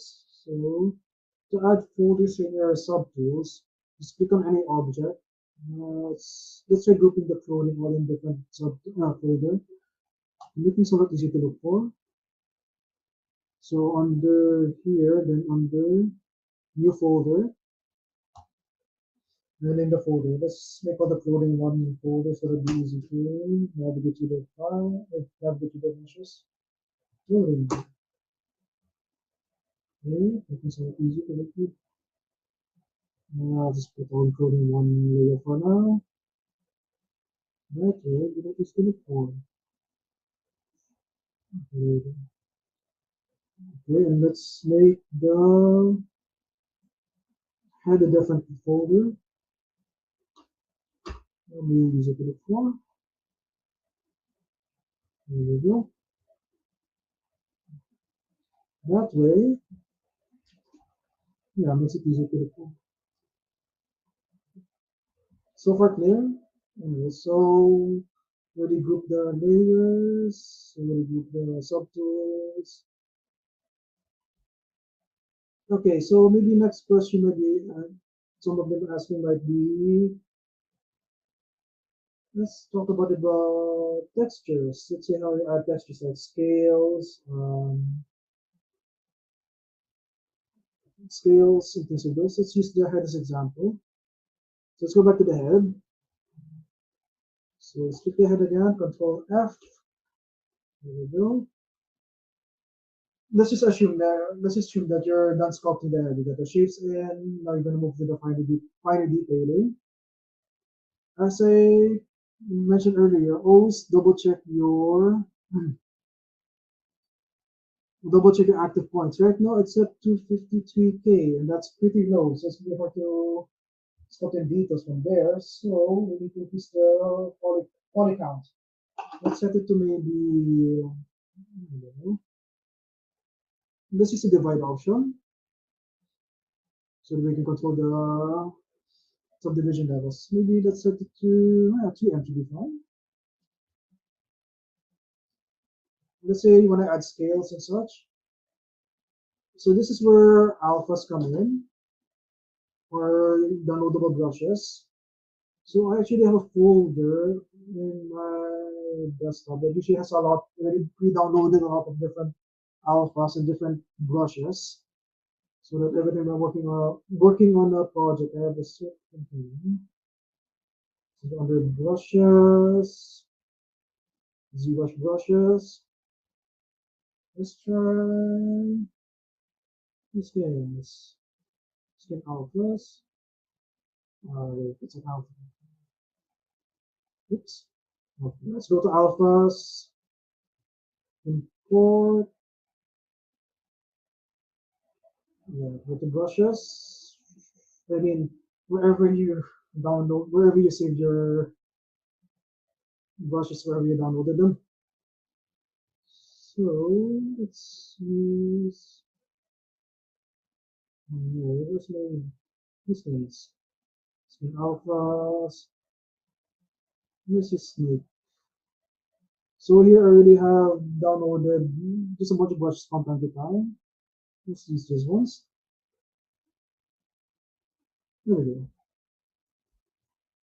So yeah, let's say assume you're done sculpting the head. You got all the forms in, whatever you want to do. So you increase the active point so that you can sculpt and find the detail. So go back to your brush tool or play build up, whichever you want to use. Under alpha, so let's try using this one. Oops, too much. Just bring down the draw size. So you can either freehand it if you want. Let's move a bit higher from the speaker. That's one option to freehand it. But at times I prefer going by drag rectangle at times. I have better control where I want to position them. Mm,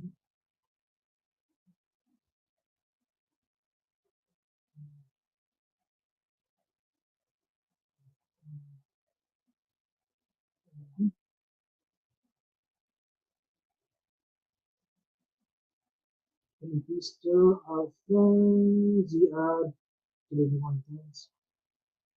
So it will be more visible. That's the general idea. Try to get their basic shapes in first. Then after you got them, then that's when you start adding the details, the finer details.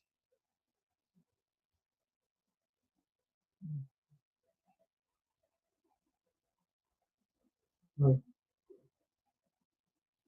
Oops. We can go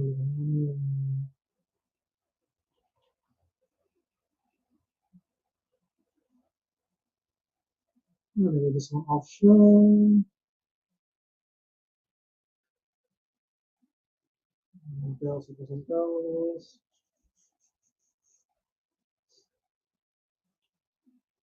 What are those we can use?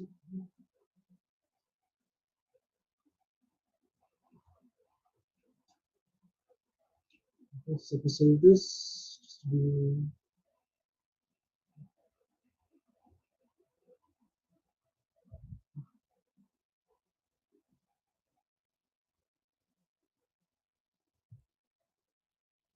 okay. Let's look for a few more other tools. Okay, let's talk about the Z modeler tools a bit. So let's model it. Right. So,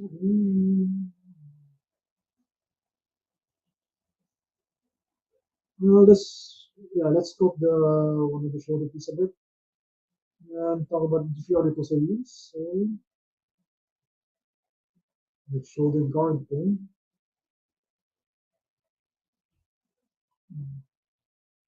So and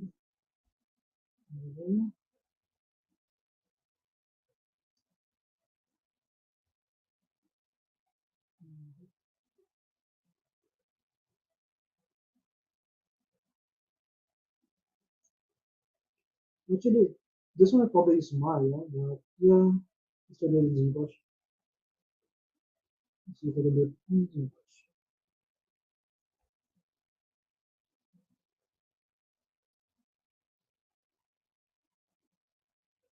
Okay.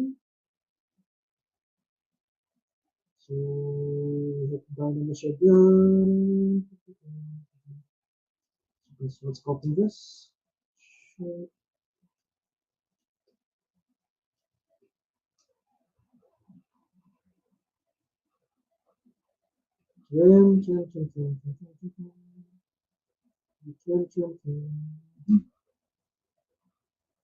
Mm,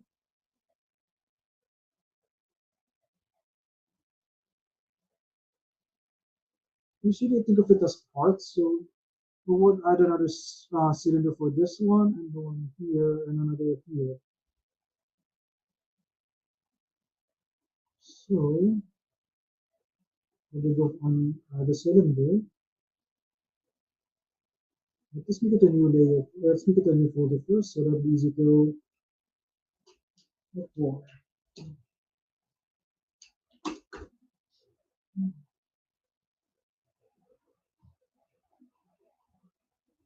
Okay.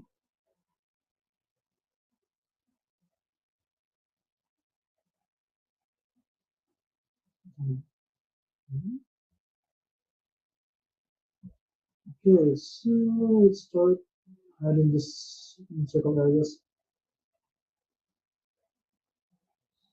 What we should do it is to look at the parts. Let's move it from there. It's 90, let's size it. It's somewhere around here. Let's expand. Another one over here. Somewhere around here. Give or take. Let's take a look at the layers first. This parts. Scale. Scale. There we go.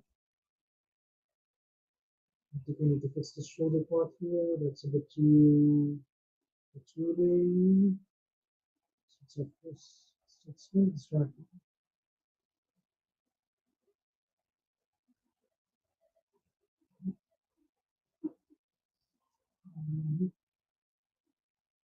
Back to rehab, alpha, second back to square. Start this a bit. This is whipping, this kind of thing. A different position.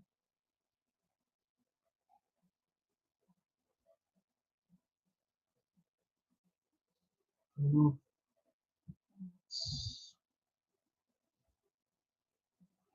Yeah, this bit.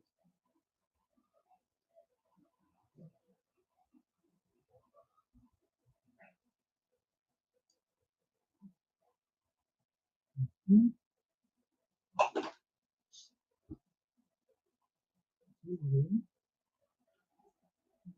Mm, and the cylinder.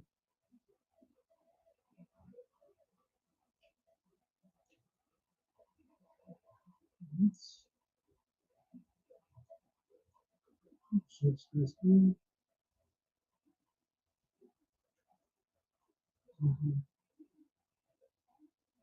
Try to get the shapes in, but too much of it in the details.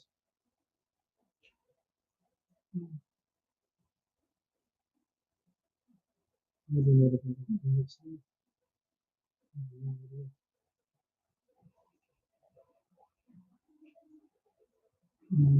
Let's turn off everything else first and just focus on the shoulder. Turn it off first. Turn it off first.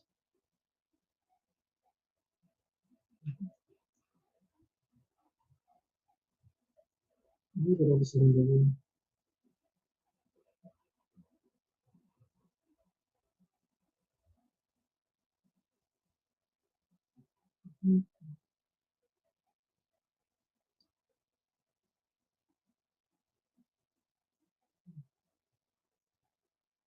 Okay. So now let's get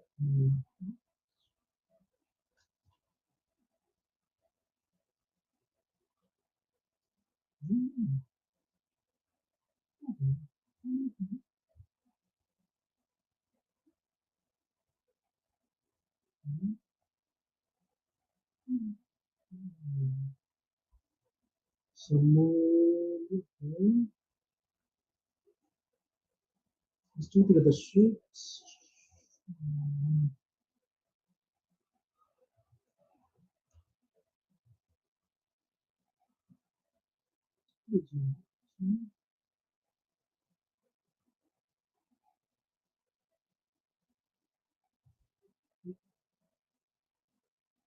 There's up to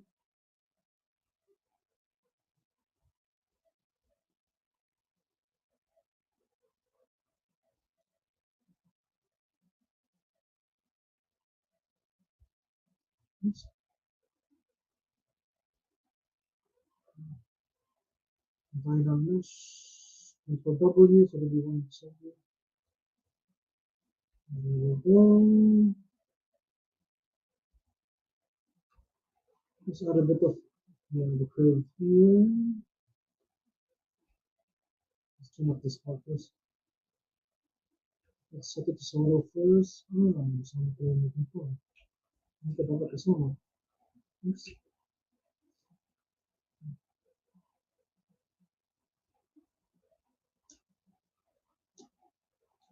Oops, kasama yung neck.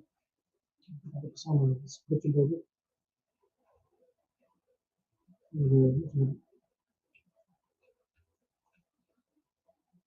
Everybody follow so far? Okay, so put this in the bottom because it's a bit thick on the bottom. Yeah. Oops. Now I just need the basic shape for now.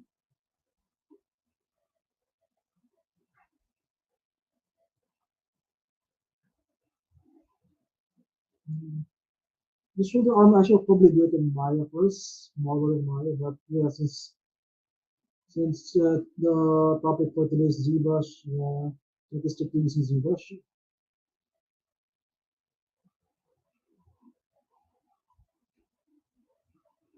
Okay.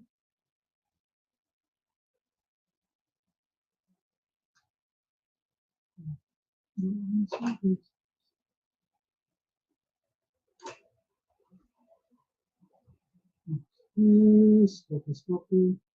Now, for armor stuff like the one here, there are a few ways to go about it. There's another method. Let's see some to do like armor, clothing, or you want this to be you want this to be smoother. So let's say you sculpted out of shape already, something like this. So what would you do is and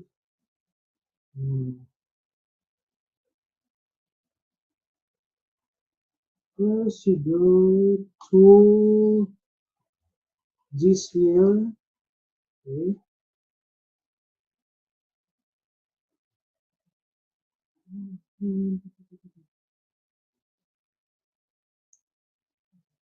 First, you need to make this okay. Make a copy first.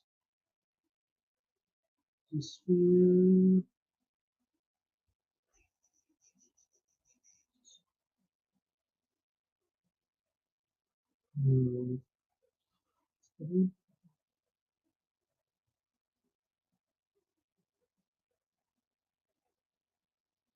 Yeah, zero measure.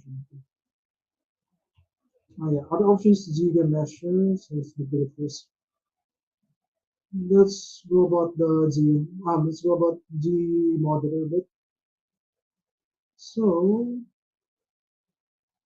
what we do is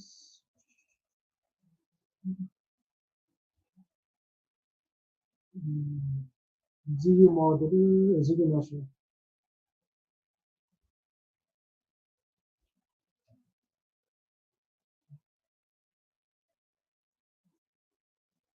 Let's say I want a shortcut curve here.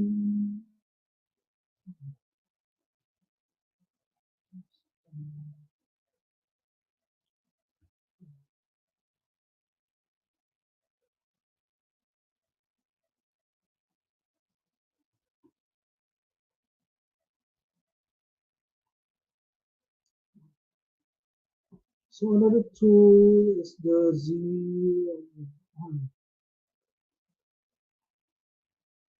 Okay. So another tool that we use often is the Z measure guide.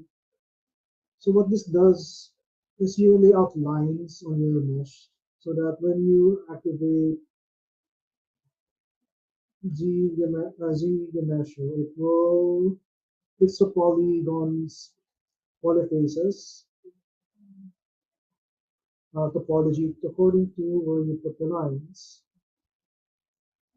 Okay, this is the one part so that you get it mean. Let's do one here. So as you can see right now, the polyfaces, let's go down a bit on the speed up. Speed 32. Yeah, this is the 32, so we see. So as you can see right now, the polyphase edge flow, it's a bit random, so there's no set flow yet. So what the ZU measure does, it gives set lines on the mesh so that they'll follow a certain flow. When you hit ZU measure, should follow a certain flow.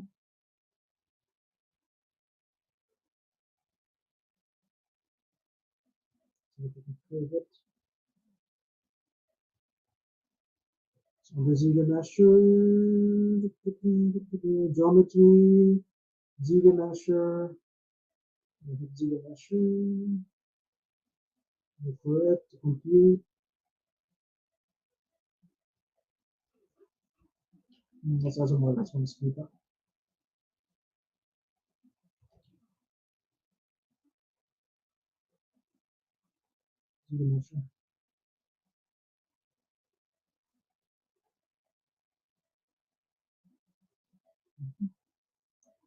Okay, this will be the target polygon for lower one so that you have visible.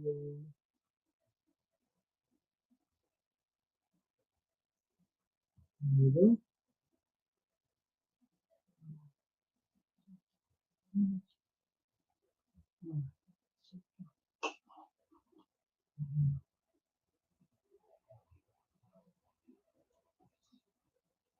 So as you can see, the way the Z machine it follows that flow.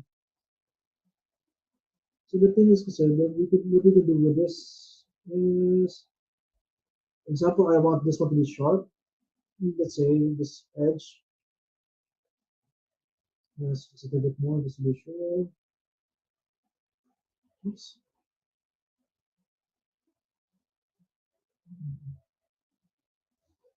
So the Z image.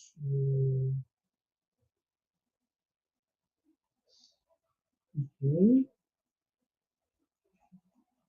Let's fix this a bit more.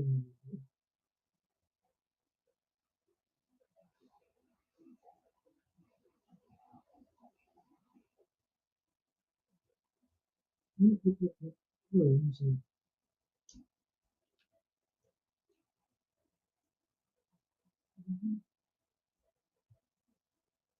Let's this I want this short.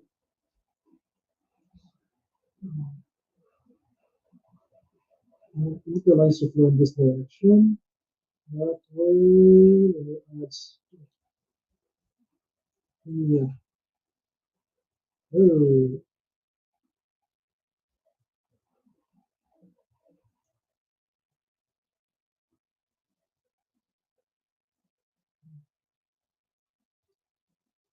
okay. So let's say we want this side to be sharp. So we can do some Z remodeler. Wait, Z modeler. You make sure you're clicking on an edge. Right click and crease. So you have options of edge to partial, edge to complete. Let's stick to edge to partial. Oops. Wait, so crease. There we go. So you'll notice if it's crease, if it has a double line. And mutually visible. So that way, when I hit on the dynamic subdivision, dynamic, and increases smooth count. If you notice, yeah, it remains sharp.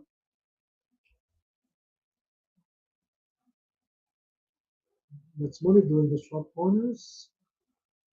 Okay. That's option one. That's one of the options. Assuming I just copy the rough shape of this thing. Or other option is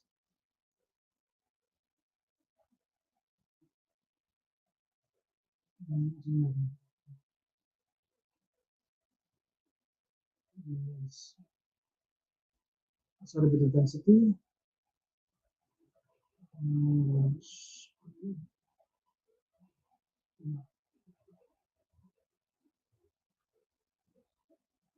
Okay. Ah, minus. It's too low. It's maybe 67. That's right. Okay, other option is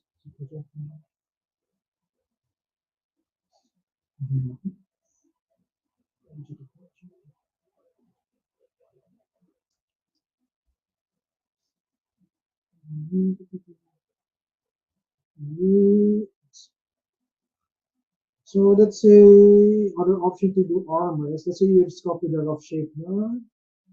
Okay. Example lang. Let's say you just copy the rough shape. So from there, I will export it, save it somewhere. Let's just call it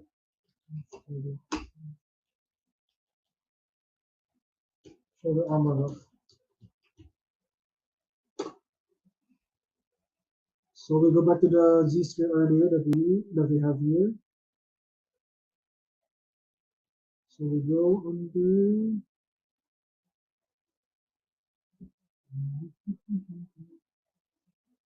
ribbons, finish.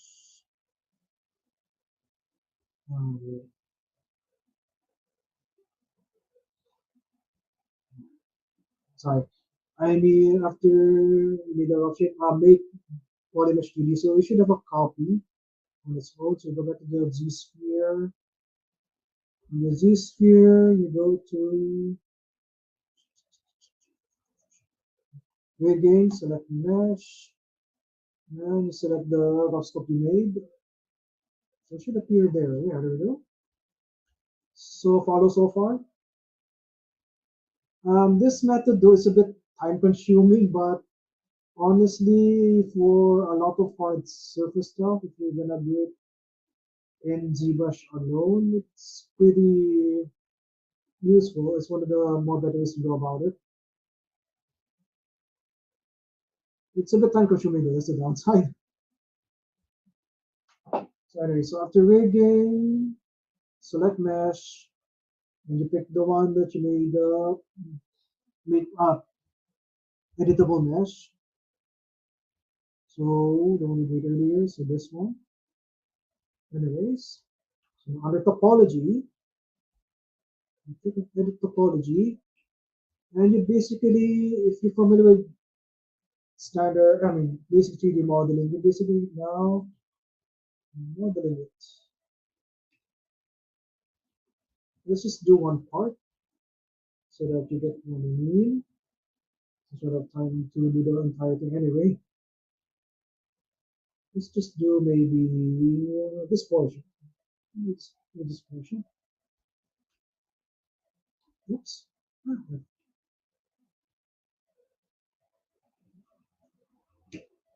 Ah,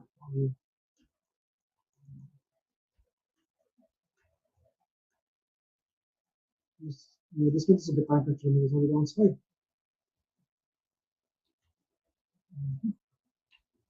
So basically, what you're doing here now is, if you're familiar with basic 3D modeling, you try to draw out the shape of what you're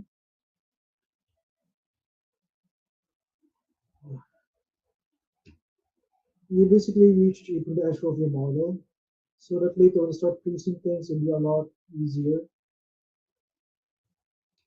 to control.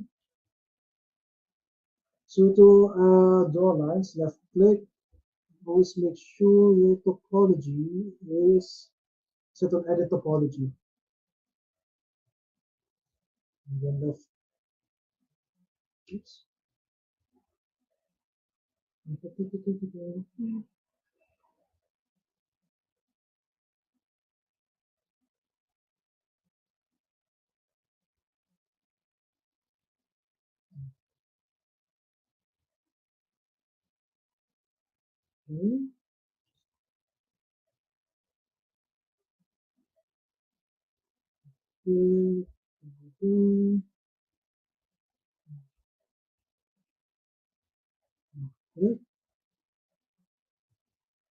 Then you can also use the tools for move scale here. Oops.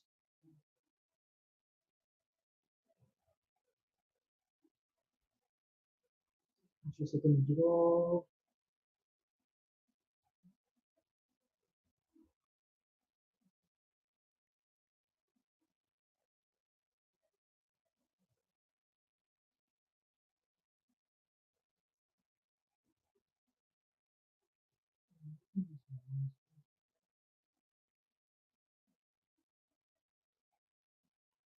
So we're doing this. But yeah, this is very time consuming. So we're just gonna do once. We're just gonna do just one part.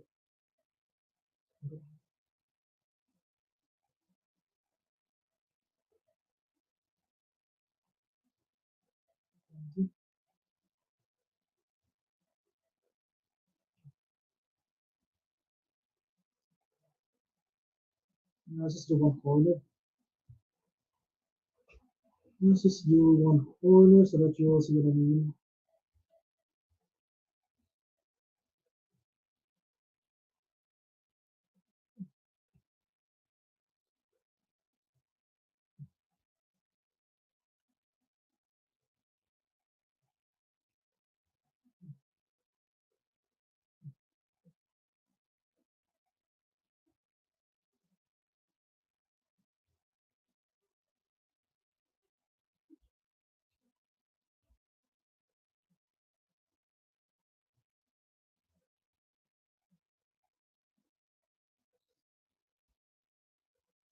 Anyway, so just do this corner. So let's just assume that you're already done remodeling the piece or the title. So this is go to adaptive skin, preview, check, and click on make adaptive skin. So when you hit on make adaptive skin, depending on what you already modeled, there should be a new tool that should pop up. So should be down here. There. Okay. Let's switch it to a higher lower density.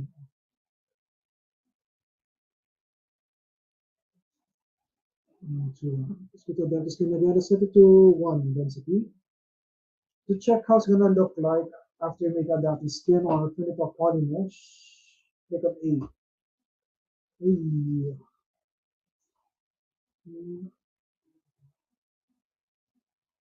So let's set the adaptive skin again. So we should have something.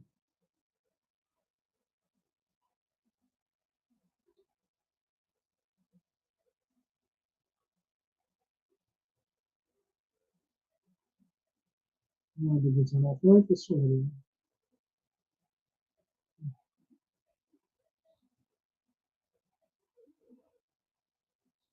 Oh yeah, and also make sure you set your dynamic resolution to 0.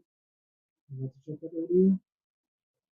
So let's okay, make it adaptive skin. So let's do. Oh, there we go. So Z sphere there. So when you hit the adaptive skin, there should be a new message should pop up on your under your tools. So in this case, it's just one. So we can do now. Let's go back to the main model. So right here. So let's hide this first.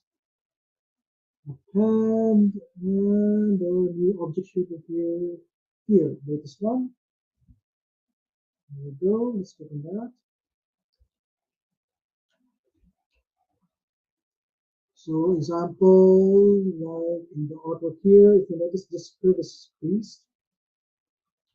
So back to Z modeler. Modeler.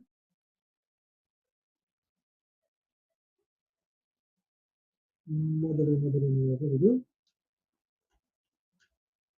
Make sure you're clicking on the edge, right click, crease, edge look partial, and then left click. That way, when you hit geometry, dynamic subdivision, dynamic, increase the smooth level a bit. Yeah. So there. Let's change the color for this later. Clear. Do you get what I was trying to do? So that's one way of doing armor parts right here. So yeah, it's a bit time consuming. So it's a bit it's a bit of a time consuming method, but yeah, you get better results. So that's one of the armor parts. Like the curve here, let's say you want that to be short. So you like make a rough sculpt of the object first. Then from the rough sculpt, you go to from the rough sculpt. Let's review. So from the rough sculpt, so from the rough sculpt, you click on make poly 3D mesh. So what will happen is it will make a copy, like in this case, it made a copy right here. And after it makes a copy of it, you go to Z sphere, you make a Z sphere. Okay. And from Z sphere, you go to rigging, select, and you click on the copy that you made, which space is this one. And after you make the copy, it should show up something like this.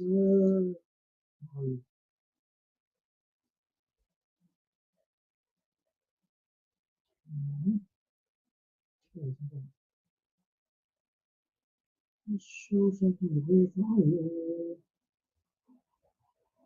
Okay, don't say that. Again, that's all. That is good. Because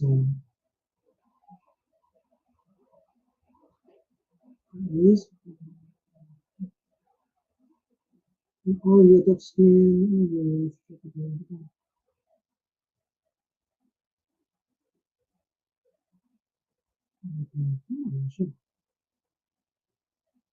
ah, wala siya. No, anyways, after rigging, select mesh. So should become transparent. Yeah, here. So after you select mesh, you go to adaptive skin.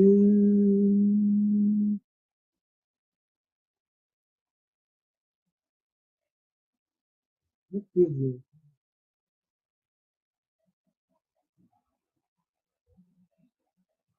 Go to topology, edit topology. And you basically model it. Then after you model it, you go to adaptive skin. Maybe yes.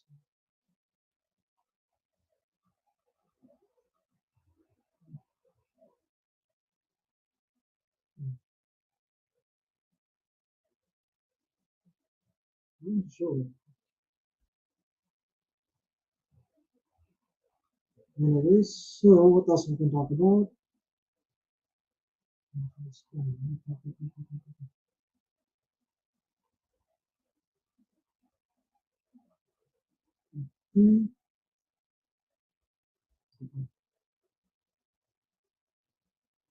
so that's what I'm doing armor parts.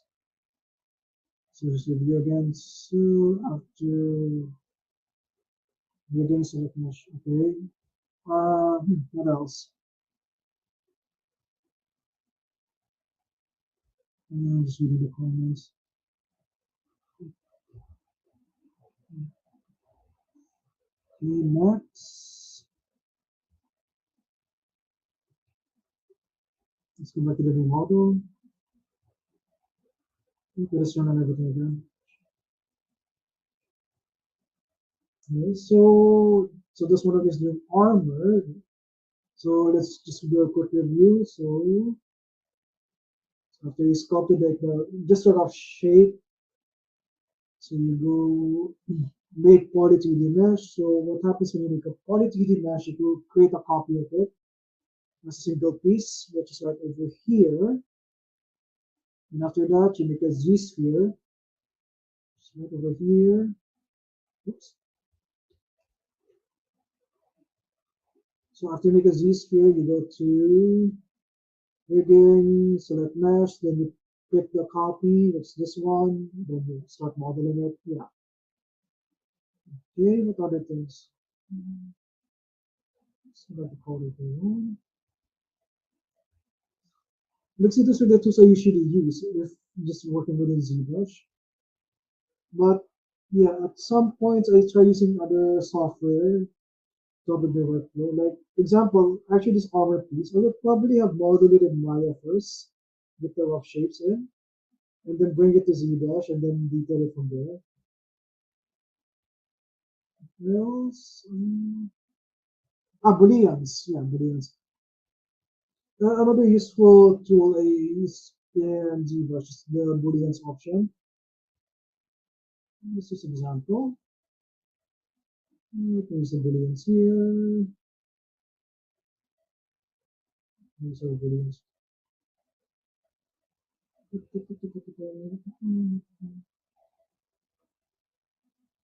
Let's say this one is a whole. Example lang. This is this show this is example again. Let's isolate you. Something separate layer. So make things easier to work with. New folder. Let's call this booleans example. Boolean sample Picasso. Show examples. Samples. How to say it?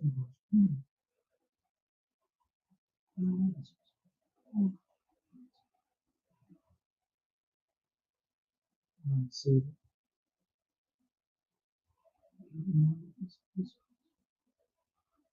Okay, so let's turn off everything else first so that we won't get confused. Let's just focus on the shoulder armor thing. Okay. So another useful tool I tend to use in ZBrush is booleans. So let's say this part is a hole. So what you can do is append again. Oops. Cylinder. Let's just explain it there. Selection the class. Oops. Object.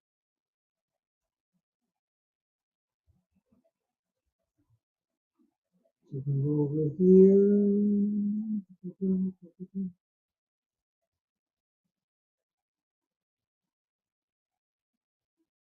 Booleans. So under booleans, click on live boolean over here, and then you have the option of subtract, that's one, or intersection, whatever parts are intersecting, we'll create a mesh from there. But let's say, yeah, you wanna make a hole using the cylinder as a guide. So after setting to subtract option, we go under booleans, make boolean mesh. Okay, to complete a bit. So after that, a new object should appear. Yeah. Just be careful though when you every time you make a boolean cut or subdivide, cut or intersect, whatever is affected area, it creates a new polygon under that. For W. one mesh, and then you can add it back in.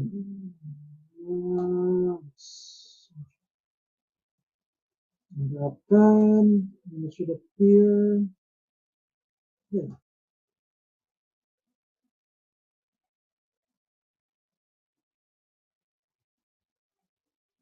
okay. So this other useful tool is the booleans. Browse, not yet. These are the usual tools I do with ZBrush. The general idea. Just turn the layers again. Just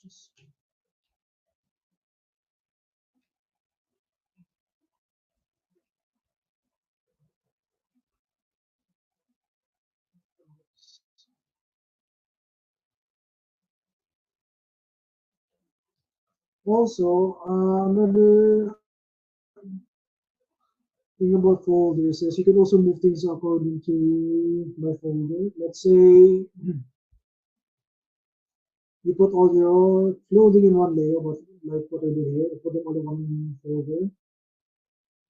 Right click on this gearbox thing, make left click, and click on transpose set.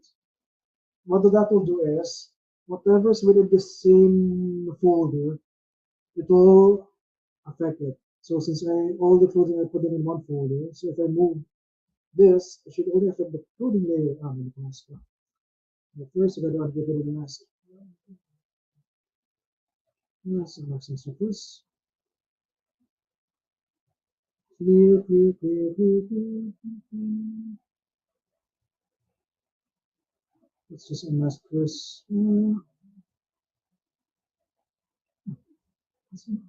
What is mask? No, no, it's not.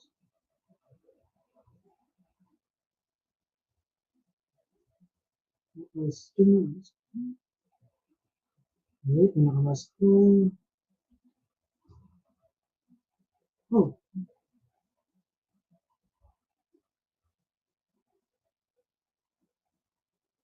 okay, so, there we go. See? To, to unlock transpose set, you go see this bars thing, just click on it. It will go back to selecting one object at a time. There you go.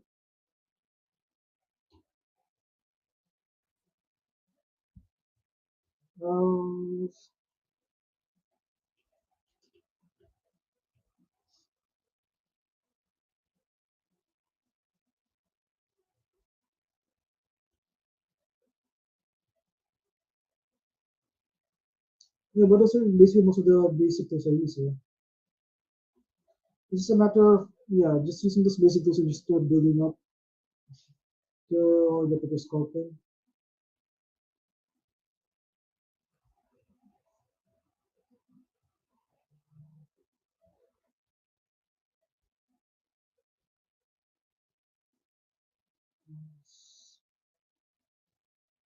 Now, depending also on the situation, usually when you make sculpting for, depending if it's animation or 3D print of a statue, usually if it's animation, you have characters talking, so the eyeballs will be a separate piece, the inner mouth will be a teeth, tongue, whatever will be in a separate model separately.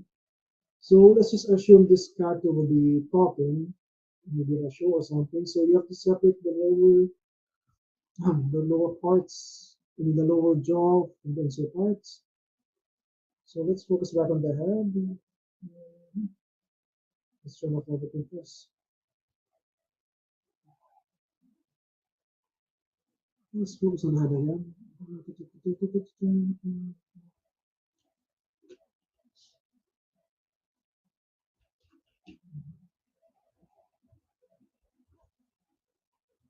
But first, I need to do some division first.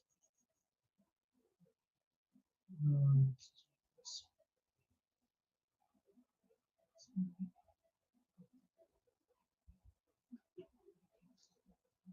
So what I would do is also to hide things, you can hide visibility. Just also hide parts by the way. So under visibility, oops,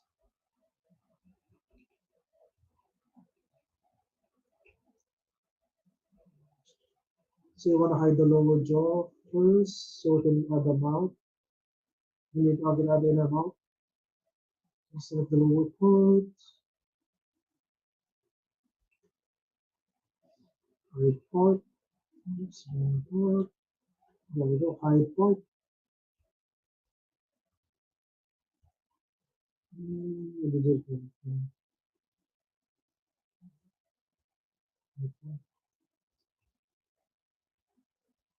we go. So you can hide stuff.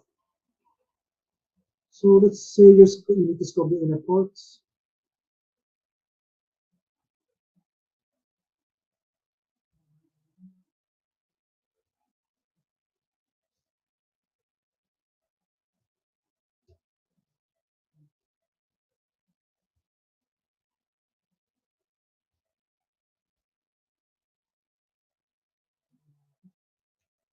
So this is the lower guns area.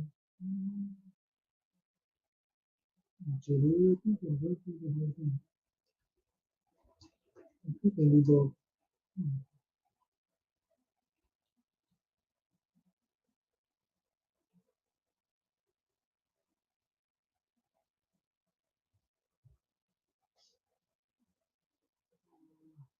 This is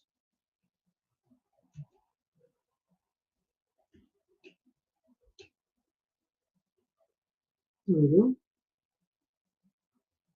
Yung sculpting kasi, if it's, you have to know if it's meant for animation or 3D printing, or if the cat will be talking and such. Because if, let's say, yeah, the cat will be talking, so they need the inner parts to be different, or a different mesh, the teeth, gums, whatever. So what I would do, yes, like I hide the lower part of the jaw first, and start sculpting the gums. It's like a really quick rough sculpt.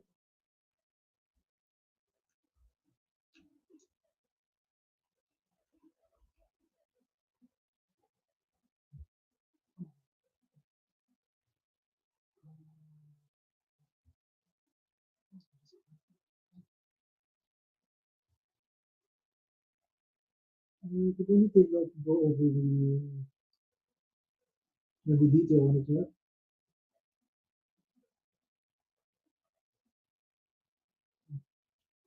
Oops. Hmm. Like this.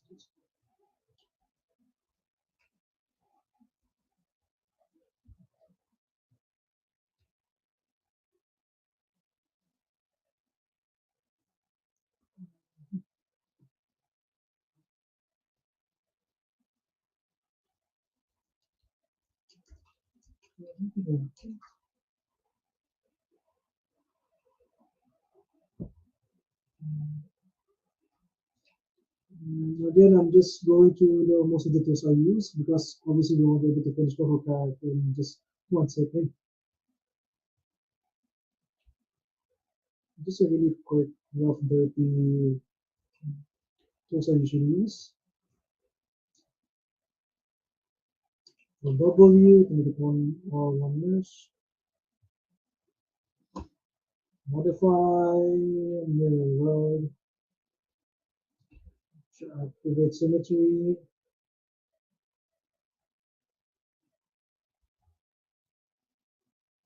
Uh,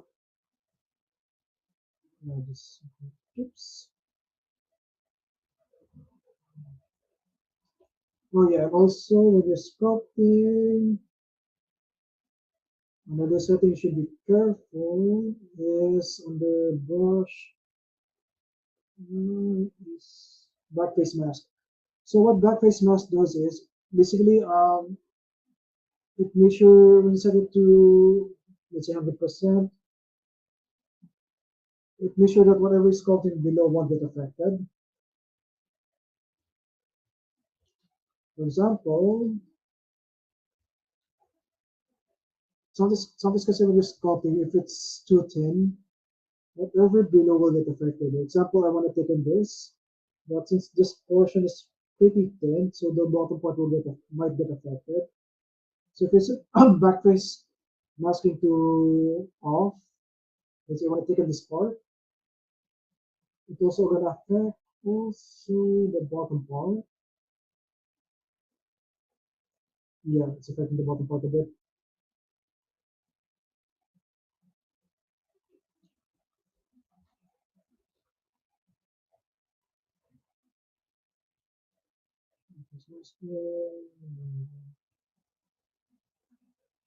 There you go. So you see the difference if I activate backface masking and it's turned on. So this another this another setting you should check out from time to time.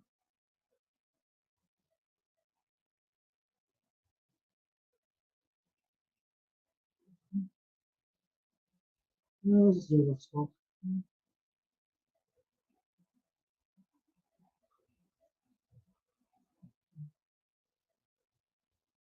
Yeah, just go. This is imagine just like the upper ones.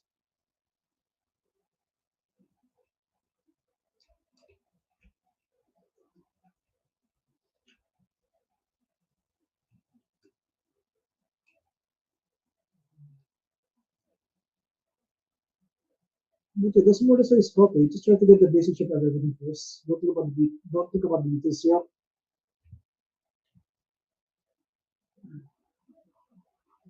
And get back the subtool, a pen, then let's add some teeth. Just some rough random teeth. Yeah.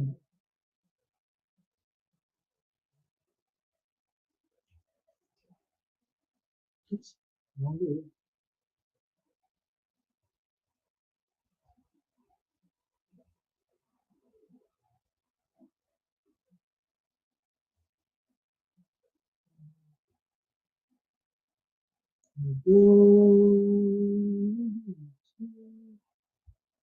Oops.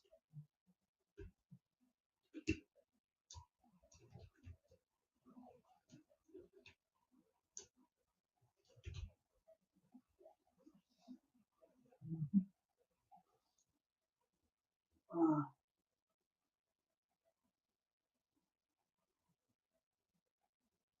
mm,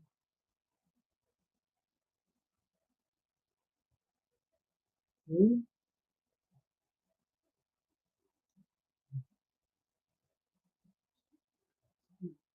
Mm,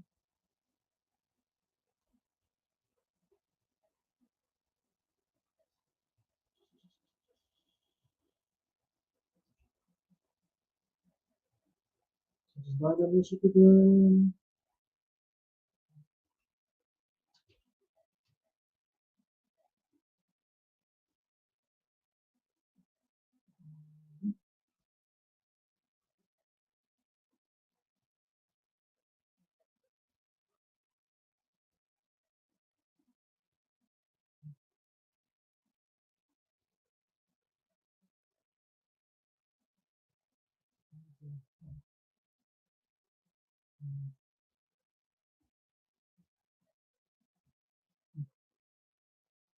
Okay.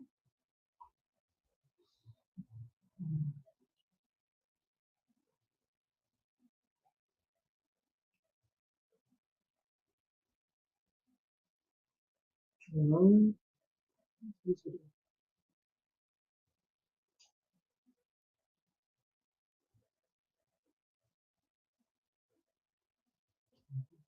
This one again. Look, basically that's yeah. Just try to get the shape of everything and just bit by bit.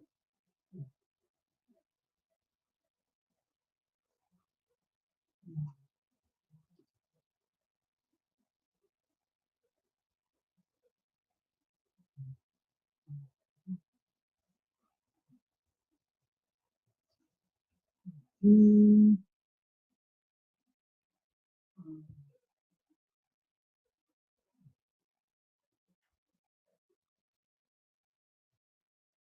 Okay.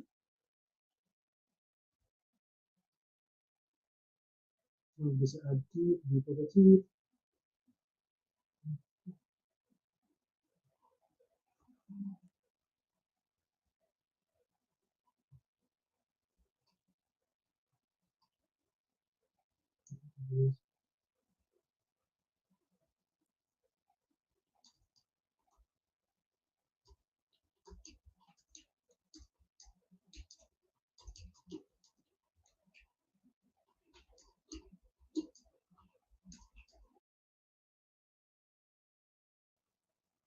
Ayan, okay. So now we're back. Let's do a recap, Sir Aiken. What happened? Okay. Let's see a quick recap. So we started with the head. Let's go back to the all the way back to the okay, so quick recap. So we started obviously with ZBrush with the PowerPoint thing. Then also went to basic interface. So important points you have to remember. You like I said, always keep track of the active points because yeah, then body mesh density is very important here. Also, your brush is on the left side. Keep track of your subtools over here. Get your folders. So let's turn off everything first. Let's start with the head. So we started with this portion. Let's turn the visibility first. Okay. So we started with a cube. Then we started slicing using the brush tools to get to the round the shape. Then we added the horns. Then using the move masking, we extruded the horns so we got the shape around here. Then from here, I showed the snake hook tool to get the pointed tip. So there. Then we use a bit of the crease tool over here to get a sharpened corner a bit. Okay. So what else? So then after that, we went over how I did base body first. Oops. Like I said, basically I started with shapes, just roughly slapping on different shapes to get the basic forms. Then hitting Dynamesh, so it'll be one mesh, then sculpting it a bit further down. But since the concept art, the character is wearing something, so just talk off shape of the body will do. Then from there, we went to masking to make the clothing. The clothing, there. So we used the masking tool to start building the clothing. Different ways to do it. We started with the one on the left side.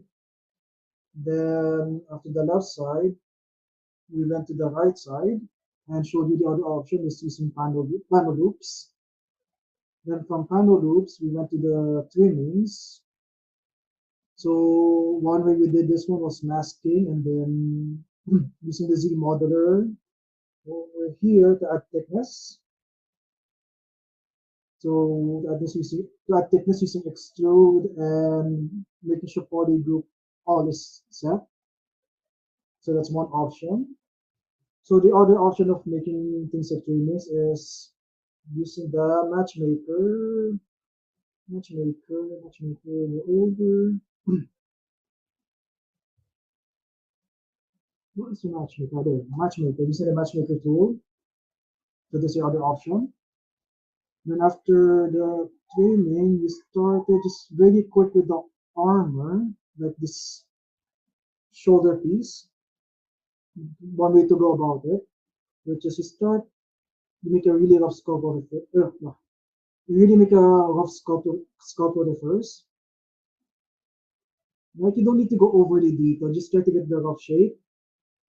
And from there, you go to make make polymesh 3D, which will should make a copy of it, duplicate, which should show, yeah, which should appear. Then from there, you make a Z-sphere. Then you go to topology. No, wait, sorry, rigging. You go to rigging, select mesh.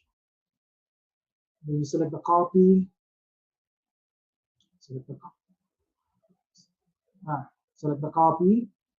Then from select the copy. Select the copy.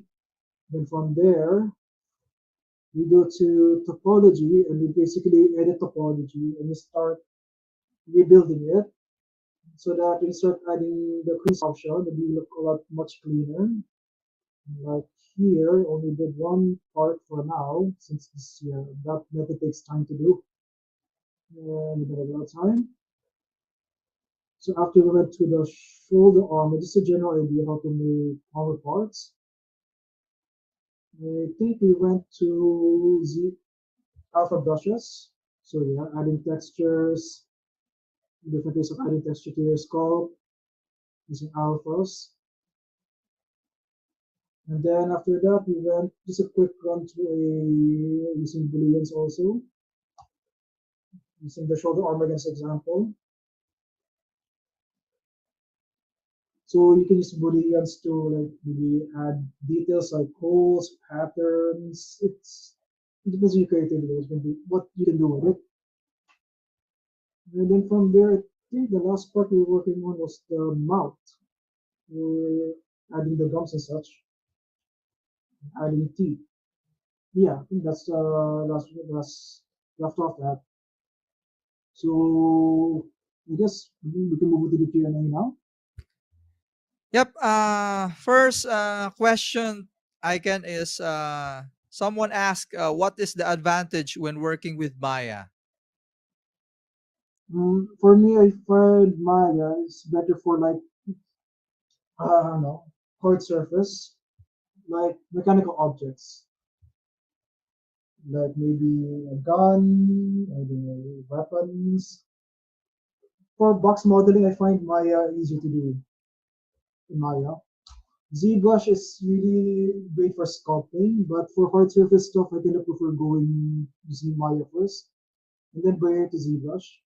Like I said, this shoulder armor, I would probably have done this in either in Maya first, like get the shape, then do the creasing detailing in ZBrush. Or other option was like I showed here was with the rough shape, then we use the rigging, use Z-sphere, then topology tool, and then yeah, you crease and such. Now next question.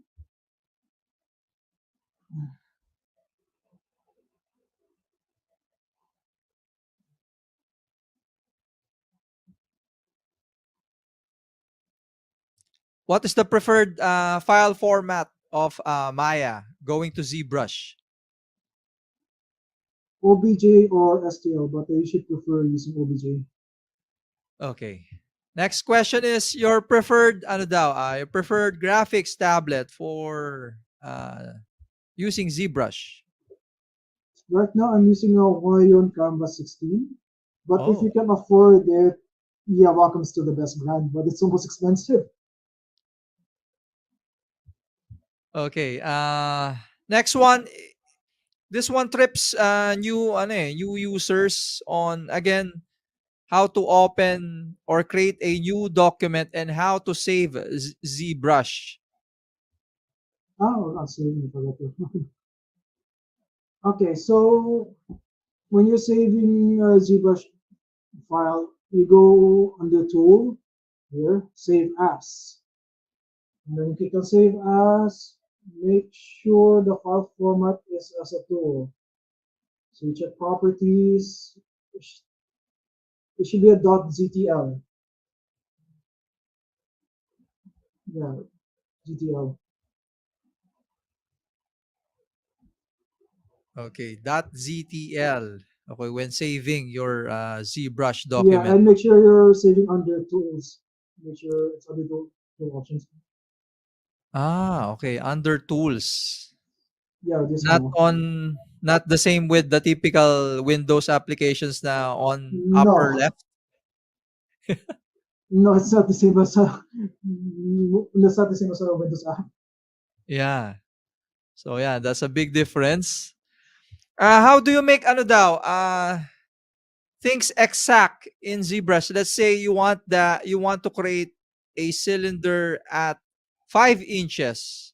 Is there a like a measuring tool For or a way for you to exactly like in other CAD softwares like AutoCAD, if you mention 5 millimeter or 5 inches.